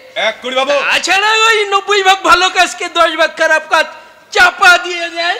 তাহলে 90 ভাগ ভালো কাজের মাঝে 10 ভাগ খারাপ কাজই উনি করেন কেন? দেখুন এক্ষুনি বাবু, মানুষ একটা একটা করে ভোট দিয়ে জনপ্রতিনিধি তৈরি করে কিছু ভালো কাজ পাবার আশায়, বিপদে তাদের পাশে পাওয়ার আশায়। এদিক থেকে রায়বাবুর তুলনাই নেই। জন্ম থেকে মৃত্যু কানে শোনা মাত্র রায়বাবু তাদের বাড়িতে হাজির। কথাই বলে জামাই মেলে লাখে লাখ, আর রায়বাবুর মতো মানুষ মেলে লাখে এক। আপনি বাবুর হয়ে অনেক সাফাই গেছেন। আপনি মনে রাখবেন, এটা কিন্তু রাজনীতির ময়দান নয়, এটা একটা বিনোদনের জায়গা। যান যান, আপনি এখান থেকে বেরিয়ে যান। যাচ্ছি দাদা বাবু। বেরিয়ে যান এখান থেকে। লক হয়ে গেছে দাদা বাবু। লক হয়ে গেছে মানে? রোগ তো আমার একটাই ম্যাডাম, ধমক খেলেই আমার শরীরের নাট বল্টুগুলো সব টাইট হয়ে যায়। শত চেষ্টা করেও আর নড়তে চড়তে পারি না। বহু কষ্টে যদিও আমার লকটা ছাড়ে, তারপর সে এক বিধি খিস্তি কাণ্ড, সে আমি আপনাকে বলতে পারবো না ম্যাডাম। এবার আমার লকটা ছেড়েই গেছে আর আমি চলেই যাচ্ছি। আর আপনারা দুজনে এই জোড়া পায়রার মতন কুনিয়ে উঠেছে। কি কষ্ট, কি কষ্ট! ওরে বাবা, রে বাবা, এদিকে সব দেখছি জোড়াই জোড়াই বসে আছে। কোন দিকে যাই রে ভাই? কাপড়ে চোপড়ে হয়ে গেল ভাই।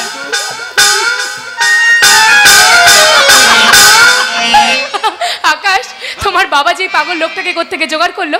জীবনে অনেক রকম রোগ দেখেছে, কিন্তু এরকম লক হয়ে যাওয়ার রোগ কোনোদিন দেখিনি। আরে পুরো মুডটাই আমার খারাপ করে দিল। বেশ কি বলবো, আমার একদম একদম ভালো লাগছে না। এই শোনো না, চলো না একটু কোথাও গিয়ে একটু বসে গল্প করি, চলো। এখন আর বসার সময় নেই আকাশ। একটু আগেই ফোনে দেখলাম বিলাসপুরে একটা এমার্জেন্সি কাজে যেতে হবে, আমার পুরো টিম পৌঁছে গেছে, অপেক্ষা করছে। বুঝলাম, কিন্তু আর করো না আকাশ, আমার কোনো উপায় নেই, যেতে তো হবেই, বিশ্বাস করো। কিন্তু তুমি যাবে কিসে? তুমি থাকতে আমার চিন্তা কি? তুমি যেইভাবে আমাকে স্পটে পৌঁছে দেবে সেইভাবে যাব। বেশ, শোনো, অনেক দূরের রাস্তা কিন্তু, হ্যাঁ তোমার কিন্তু অনেক সময় লেগে যাবে। যত বেশি সময় লাগবে তত তোমার কাছাকাছি থাকতে পারবো। ঠিক আছে, তাহলে তুমি একটা কাজ করো, আমি তোমাকে আমার মোটরসাইকেলে পৌঁছে দিয়ে আসবো। বেশ, চলো। তাহলে আমি তাহলে মোটরসাইকেলটা একটু স্টার্ট করে নিই, তুমি মোটরসাইকেলে এসে চলো। কেমন?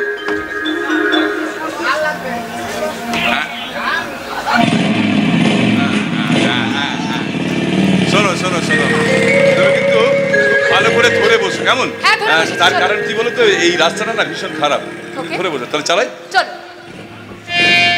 এই পথ যদি না শেষ হয় তবে কেমন হতো তুমি বলো তো? যদি পৃথিবীটা স্বপ্নের দেশ হয় তবে কেমন হতো তুমি বলো তো? না, তুমি বলো। এই পথ যদি না শেষ হয় তবে কেমন হতো তুমি বলো তো? যদি পৃথিবীটা স্বপ্নের দেশ হয় তবে কেমন হতো তুমি বলো তো?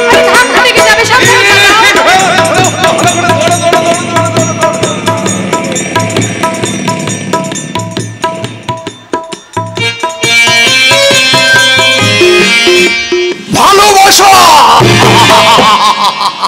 ননে ভর।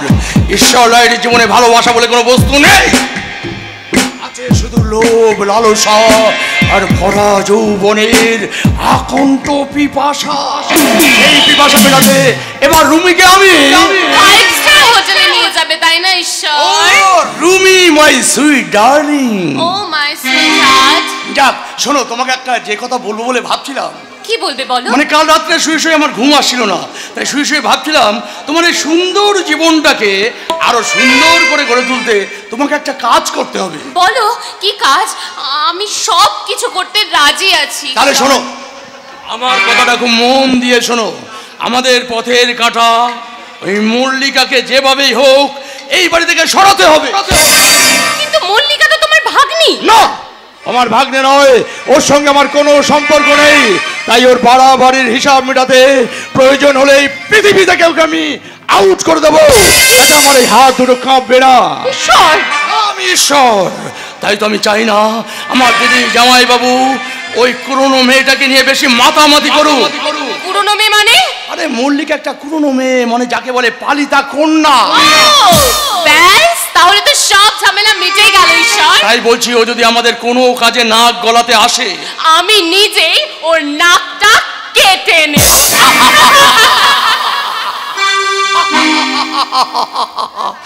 রুমি মল্লিকার নাকটাই কেটে নেবে। তুমি আমার হাতে তুরুপের দাও, এবার আমি কাঁটা দিয়ে কাঁটা তুলবো। মল্লিকাকে আমি বুঝিয়ে দেব এই বাড়িতে ওর কোনো অধিকার নেই, এই বাড়িতে ও শুধুমাত্র একটা বড় গাছা। ঈশ্বর নিজের আশ্রয় ছেড়ে অন্যের আশ্রয় অবলম্বন করে যে বাঁচে তাকে পরগাছাই বলে। ও জয় বাবু, দিদিকে তো আমি এই কথাটাই বলছিলাম। তুমি দিদিকে বলার অনেক আগেই আমি সিদ্ধান্ত নিয়ে ফেলেছি, যেভাবেই হোক মলের বিয়েটাকে দিই, তারপর আমার ঘরে যে সমস্ত পরগাছা বসে আছে তাদের আমি নিজের হাতে সমূলে ধ্বংস করব। সে কি জয় বাবু, মল্লিকার বিয়ে হয়ে গেলে এই বাড়িতে আর পরগাছাটা থাকলো কে? আছে ঈশ্বর, সেটা ঠিক সময়ই তুমি জানতে পারবে। কিন্তু জয় বাবু, তাই বলে একটা রাস্তার মেয়ের জন্য সাবধানে শোন। আর একবার যদি তুমি মল্লিকাকে ওই রাস্তার মেয়ে বা কুড়নো মেয়ে বলো। আচ্ছা, কুরুনো মেয়েকে কুরুনো মেয়ে বলবো না তো কি দিদির পেটের মেয়ে বলবো?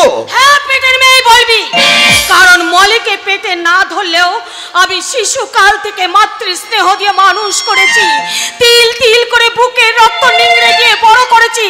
তাই শত চেষ্টা করলেও মলিকে কেউ আমার কাছ থেকে কেড়ে নিতে পারবে না। ও দিদি, নিজের ভালো পাগলেও বোঝে, আর তোরা দুজনে যে কেন বুঝিস না আমি ভাবতে পারি না।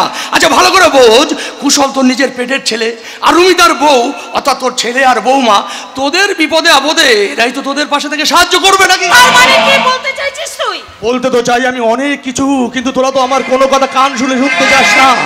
একটা কথা মনে রাখিস দিদি, ওই মল্লিকাকে নিয়ে তোরা এত বেশি মাতামাতি করছিস, ওই মল্লিকা যে একটা এখন রাস্তার বেজম্মা ছেলের সাথে গভীরভাবে মেলামেশা করছে নাকি তোরা জানিস? আমি বিশ্বাস করি না। তুমি বিশ্বাস না করলে আমি কিন্তু বিশ্বাস করেছি বাবা। কি বলছিস কুশল? হ্যাঁ বাবা, কথাটা আমার কানে আসার পর থেকে মাথায় আমার আগুন জ্বলছে, আগুন। জ্বলবেই তো, জ্বলবেই তো ভাগ্নে, জ্বলবেই তো। কারণ ওই বস্তির ছেলেটা একদিন তোমার ছিল বন্ধু, বন্ধু হয়ে বন্ধুর বোনের সঙ্গে ছি ছি ছি ছি ছি, কথাটা ভাবতে আমার ঘৃণা হচ্ছে। ঈশ্বর! হ্যাঁ দিদি, এটা আমারও কম হচ্ছে না মামা। আমি শুধু ভাবছি, বাড়ির লোকগুলো কি সব অন্ধ হয়ে গেছে? মল্লিকার এই স্বেচ্ছাচারিতা তারা চোখে দেখতে পায়নি? কুশল! তাই বলছি জয় বাবু, এত কিছু জানার পরেও আপনারা যদি সংযত না হন তাহলে একটা ভয়ঙ্কর বিপদের জালে জড়িয়ে পড়তে পারেন। শুনেছি ওই ছেলেটা এখন খুন জখম শুরু করে দিয়েছে। আরে দিদি হ্যাঁ, দেখবি কোনোদিন হয়তো ওই ছেলেটা খুন করে সমস্ত দায়টা চাপিয়ে দেবে মল্লিকার ঘাড়ে, মল্লিকা অ্যারেস্ট হয়ে যাবে, পুলিশ আসবে, তখন একটা খুনিকে আশ্রয় দেওয়ার জন্যে তোরাও কিন্তু রেহাই পাবি না। একটা কথা মনে রাখিস, খুনি, পুলিশ, কোর্ট, আইন, আদালত সব শেষে ঈশ্বর তো কথাটা মন্দ বলেনি। তোমার ভাই হিসেবে কথাটা তো খুব একটা ভালো বলেনি রমলা। তার মানে কি বলতে চাইছো তুমি? তোমার মনে পড়ে ওই কুশল যখন লন্ডনে পড়তে গেল, তখন তার কথা ভেবে ভেবে তুমি অসুস্থ হয়ে পড়লে, আর ওই মলি তখন তোমার মাথার শিওরে বসে দিবারাত্র তোমার সেবা করেছে। মনে আছে গো, আমার সব মনে আছে, আমি কিছুই বলিনি। তোমার মনে পড়ে না? তুমি একদিন বিরাট দুর্যোগের রাতে ঝড় জল হচ্ছে, তুমি অসুস্থ হয়ে পড়লে, তখন আমি কি করবো দিক বিদিক শূন্য হয়ে শুধু চোখের জল ফেলছি আর ঈশ্বরকে ডাকছি। তখন মল্লিকা কি করেছিল জানো তুমি? কি করেছিল গো?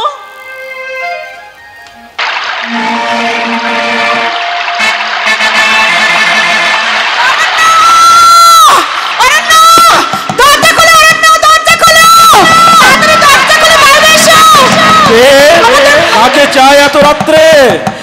আরে দরজাটা খোলো, আমি মলি, আমাদের বাড়িতে ভীষণ বিপদ, দরজা খোলো। মলি মানে মল্লিকা? আরে না, দাদু দরজা খোলো, আমি মলি, তাড়াতাড়ি এসো।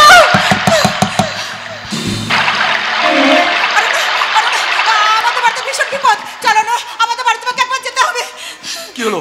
কার কি হয়েছে? এত রাত্রে তুমি এলেই বা কি করে? আমার মার ভীষণ শরীর খারাপ, এক্ষুনি ভালো ডাক্তার দেখাতে না পারলে মাকে তো না। ঠিক আছে ঠিক আছে ঠিক আছে, তুমি কোনো চিন্তা করো না, চলো এখন আমরা বোঝেন ডাক্তারকে নিয়ে তোমার মায়ের চিকিৎসার জন্য যাবো।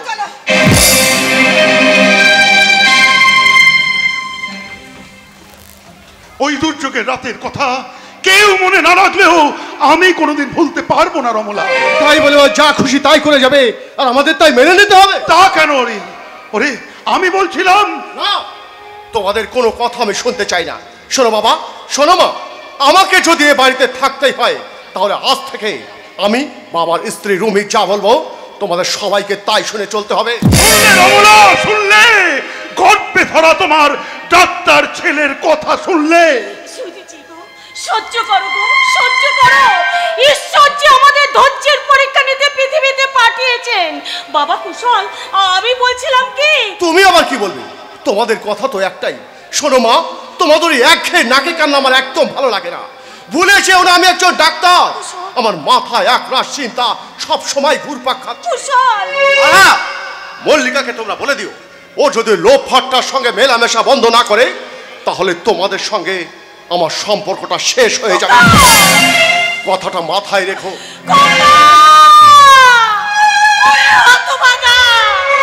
এত বড় কথাটা তুই বলতে পারলি রে? কেন বলতে পারবে না রমনা? তোমার ছেলে যে আজ বিলেত ফেরত ডাক্তার, ভুলটা তো আসলে আমি করেছিলাম। হ্যাঁ গো হ্যাঁ, ভুলটা আমি করেছিলাম। আসলে আমি অনেক বেশি স্বপ্ন দেখে ফেলেছিলাম বাবা হিসেবে। তাই তো অবসর জীবনের সমস্ত সঞ্চিত অর্থ আমি ওর পেছনে খরচা করে দিয়েছি। তুমি চুপ করো গো, আর বলো না গো, আমি যে সহ্য করতে পারছি না গো। কাঁদো রমলা, কাঁদো। এখন কান্না ছাড়া আমাদের যে আর কিচ্ছু করার নেই। আর কিচ্ছু করার নেই। ওগো ওগো শোনো, আর আমরা যে এতদিন কাঁচকে কাঞ্চন ভেবে বুকে আঁকড়ে ধরে রেখেছি। চুপ করো মা, মা, মা, তোমাদের আশীর্বাদে আমার ইন্টারভিউটা দারুণ হয়েছে, দারুণ দারুণ দারুণ। মা, কি ব্যাপার মা?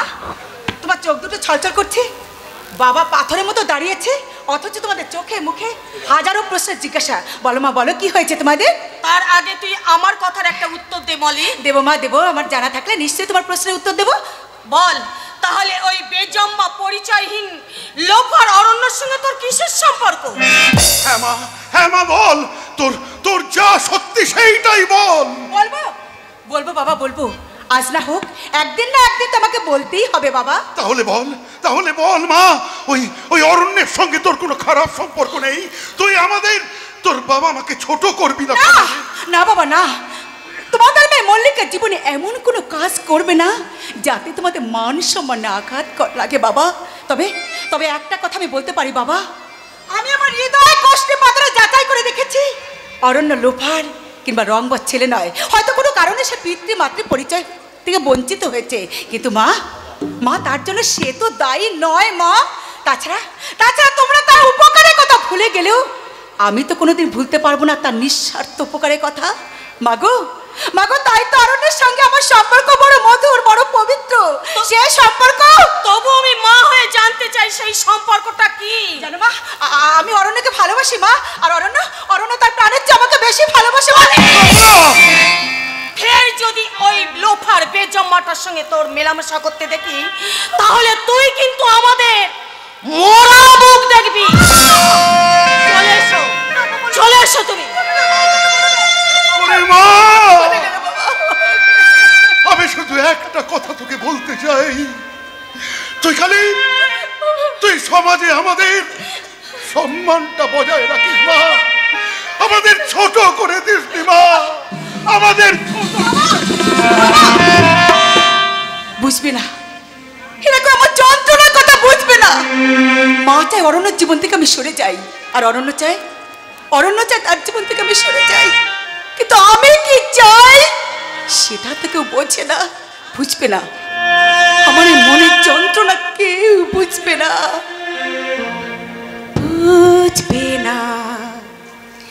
কেউ বুঝবে না কি যে মনের ব্যথা। অন্ধক্ষণে অন্তরে থাকে যে শোনা, সবাই জানে তারে কথা। বুঝবে না, কেউ বুঝবে না কি যে মনের ব্যথা।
মনে গভীরতা।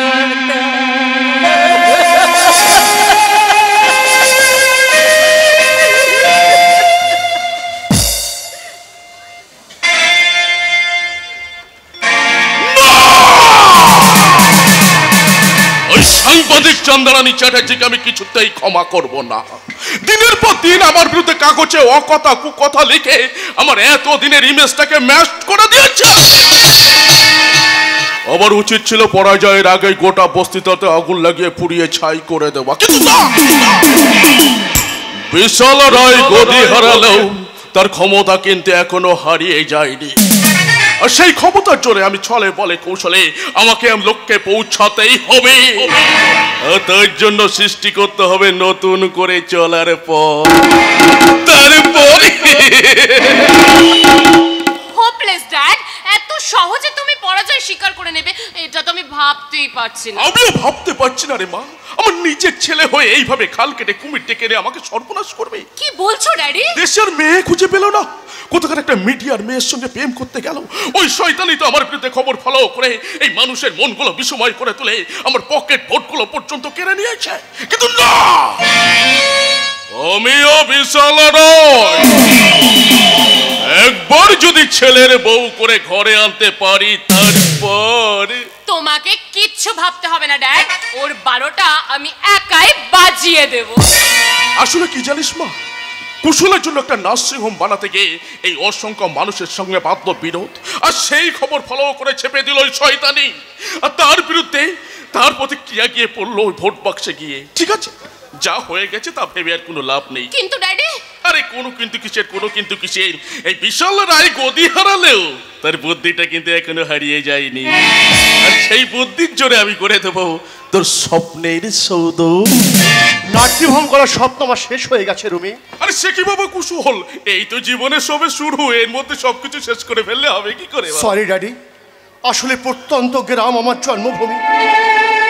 আমি চাই জীবনপুরকে শস্য শ্যামলা করে তুলতে, জীবনপুরের অসহায় মানুষদের পাশে থেকে তাদের সেবা করতে। আর তাছাড়া কুশল, আমার বাবা মা থেকে শুরু করে গ্রামের সকলের ইচ্ছা আমি যেন কখনো গ্রাম ছেড়ে শহরে না যাই। কুশল, তার মানে তুমি আমাকে সারা জীবন ওই গ্রামের ভুতুড়ে বাড়িতে পচিয়ে মারতে চাও? ইম্পসিবল। ভেবে দেখো রুমি, যে গ্রামের মানুষেরা প্রতিনিয়ত প্রার্থনা করেছে আমার জন্য, তাদের ছেড়ে অর্থের লোভে শহরে ছুটে গেলে নিজেরা হয়তো বিলাসবহুল জীবন কাটাতে পারবো ঠিকই, কিন্তু আমার জন্ম ভিটে এই জীবনপুরের অসহায় দুস্থ মানুষেরা যেদিন চিকিৎসার অভাবে মৃত্যুর পথযাত্রী হবে, তখন ওরা আমাকে আশীর্বাদ নয় রবি, ওরা আমাকে দেবে অভিশাপ। তখন গ্রামের 5টা মানুষ আমার বাবার দিকে আঙুল দেখিয়ে বলবে, তুমি বড় মুখ করে বলতে না উপেন হালদার, আমার ছেলে ডাক্তার হয়ে এসে গ্রামকে উপেক্ষা করে কখনো শহরে ছুটে যাবে না টাকা ইনকামের লোভে। কিন্তু সেই জন্মদাতা বাবা তখন তাদের কি উত্তর দেবে বলতে পারো রবি? কুশলের মাথাটা খারাপ হয়ে গেছে। ড্যাডি, তুমি প্লিজ কুশলকে বলো না কলকাতায় একটা ফ্ল্যাট কিনতে। নেবে মা, নেবে। কুশল একজন এরপর শেষ ডাক্তার, তাই সেটা ওর মতন ডাক্তারকে তো এই গ্রামের মাটি আঁকড়ে পড়ে থাকলে চলবে না। বাবা কুশল, ওই ইলেকশনের পূজাতে আমার মাথা থেকে হালকা হয়ে গেলে ওসব রাজনীতি ফাজনীতি আমি ছেড়ে দেবো। কিন্তু ড্যাডি, কি হবে বাড়ির খেয়ে বোনের মোষ তাড়িয়ে এতদিন রাজনীতি করে আমি কি পেয়েছি বল মা? কিছুই পাইনি। তাই ভাবছি জীবনের বাকি দিনগুলো আমি ধর্মতত্ত্ব নিয়েই কাটিয়ে দেবো। তাছাড়া তোরা যখন আমার পাশে আছিস তখন চিন্তা কি? আর তা না হলে আমার এই পরাজয়ের খবর পেয়ে তোরা দুজনে এইভাবে ছুটে আসিস আমাকে সান্ত্বনা দিতে। এই যে আমার এই না না না না না না, একদম ভেঙে পড়িস না।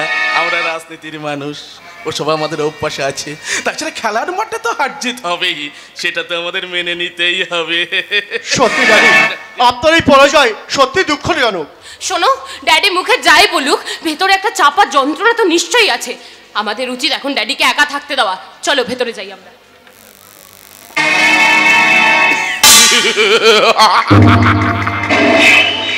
আমার চরম পরাজয় কুশলের মনে ভীষণ ভাবে দাগ কেটেছে, কিন্তু বোধহয় জানে না আমি যা গুছিয়ে নেবার 10 বছরেই গুছিয়ে নিয়েছি। এবার মানে এখান থেকে কেটে পড়তে পারলে নাহলে পাবলিকের হাতে বেগরেই হয়তো তোমার প্রাণটা চলে যেত, তাই না ড্যাডি? আকাশ, তোমার এই গদি হারানোর দুঃখটা আমার বুকের মধ্যে চেপে ধরে রাখতে না পেরে না ড্যাডি, আজ আমি ওই সামান্য একটু ড্রিঙ্ক করেছি। আকাশ, তুই কিন্তু ধৈর্যের সীমা ছাড়িয়ে যাচ্ছিস। আরে তুমি তো আমাকে ধৈর্যের সীমা ছাড়িয়ে যেতে শিখিয়েছো ড্যাডি। আকাশ, আমি তোর স্পর্ধা থেকে অবাক হয়ে যাচ্ছি যে তুই মদ খেয়ে আমার মুখের সামনে দাঁড়িয়ে এসে কথা বলছিস। কি ভেবেছিস? কি ভেবেছিস? তোর বাবা বিশাল রায় মারা গেছে। No no no no my dear daddy, তোমার যে এত সহজে মৃত্যু হবে না সেটা আমি নিশ্চিত। কারণ তুমি আর তোমার ওই সাগরেরটা মিলে ওই গরিব মানুষগুলোর উপর যে অকথ্য অত্যাচার করেছো, তাদের চাষের জমিগুলো কেড়ে নিয়ে তোমরা তৈরি করেছিলে পার্টি অফিস, তাদের বিভিন্ন ভাতা থেকে বঞ্চিত করে দিয়ে তোমরা তাদের হাতে ধরিয়ে দিয়েছিলে ভিক্ষার বাটি। তাদের চোখের জল তো এত সহজে হারিয়ে যাবে না ড্যাডি। তাদের অভিশাপে তোমার এই 7 মহলা ইমারতটা না একেবারে তাসের ঘরের মতো ভেঙে পড়বে। হ্যাঁ, আর তোমার ওই পাপময় শরীরে বাসা বাঁধবে এক ভয়ঙ্কর মারণ ব্যাধি। আর সেদিনকে কিন্তু তোমার পাশে কেউ থাকবে না ড্যাডি, এমনকি আমিও তোমার পাশে কিন্তু থাকবো না। আমাকে তুমি মারলে ড্যাডি। হ্যাঁ, মারো ড্যাডি, তুমি আমাকে মারো, তুমি মারো না, মারো ড্যাডি, কি বলতে চাস তুই? বলতে চাই ড্যাডি, যে মা আমাকে 10 মাস 10 দিন গর্ভে ধারণ করে অসহ্য যন্ত্রণা জ্বালা সহ্য করে আমাকে পৃথিবীর মুখ দেখিয়েছিল, বলতে পারো আমার সেই মা কোথায়? আমি কেন ছোটবেলা থেকে আমার মাকে হারিয়েছি? বলতে পারো তুমি?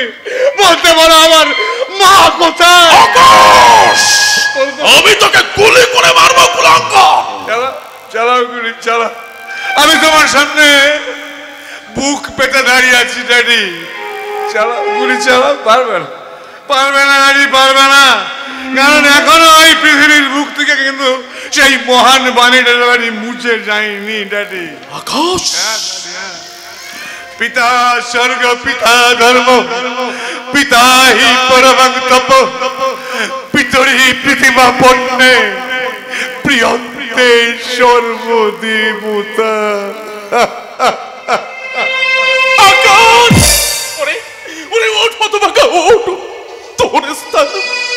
তোর স্থান আমার পদ তলে নয় রে বাবা, তোর স্থান আমার বুকে। হ্যাঁ রে আকাশ, হ্যাঁ, আজ তুই ছেলে হয়ে যে চেতনার বিকাশ ঘটিয়েছিস, আমি তোকে কথা দিচ্ছি বাবা আকাশ, আজ থেকে পদ রাজনীতি চশমা চোখ থেকে খুলে ফেলে আমি নতুন করে পথ চলা শুরু করব রাধা গোবিন্দের সেবক হয়ে। হ্যাঁ রে আকাশ, হ্যাঁ, আমি বিয়ে দেব তোরই পছন্দের পাত্রী ওই চন্দ্রানীর সঙ্গে। সে হবে আমার বাড়ির লক্ষ্মী। তারপর আমার সংসারের সব চাবিকাঠি তুলে দেবো তার হাতে, আর সে হবেই রায়বাড়ির কর্ত্রী। তারপর একটাই নাতি নাতনি হলেই ব্যাস। ওই যে কথাই বলে না, শিশুরা আসল নারায়ণ। জয় গোবিন্দ, জয় গোবিন্দ, জয় গোবিন্দ। এই অধমকে তুমি তোমার সন্তান করে নাও প্রভু, সন্তান করে নাও। ড্যাডি, এই মুহূর্তে আমার চিৎকার করে বলতে ইচ্ছে হচ্ছে, ওগো জনগণ, আমার ড্যাডিকে তোমরা হারিয়ে দিল, আর একটা বার আমার ড্যাডিকে আমার কথা শুনে ভোট দাও। আগামী নির্বাচনে আমার ড্যাডিকে তোমরা জিতিয়ে দাও। না, এখানেই থেমে থাকলে আমাকে চলবে না। আমার সংসার যুদ্ধে এখনো আরেকজন আছে, সে হচ্ছে আমার ছোট বোন। সেই বোনটাকে হচ্ছে আমার এই ভোট যুদ্ধে জেতাতে হবে ড্যাডি, এই ভোট যুদ্ধে আমাকে জেতাতে হবে ড্যাডি। মার স্নেহ কাকে বলে জানি না, বাবার মমতাকে বুঝতে না বুঝতে, এ বিরাট পৃথিবীতে দেখলাম সে ছাড়া আমার আর কেউ নেই, সে আমার ছোট বোন, বড় আদরের ছোট বোন, সে আমার ছোট বোন, বড় আদরের ছোট বোন। আকাশ!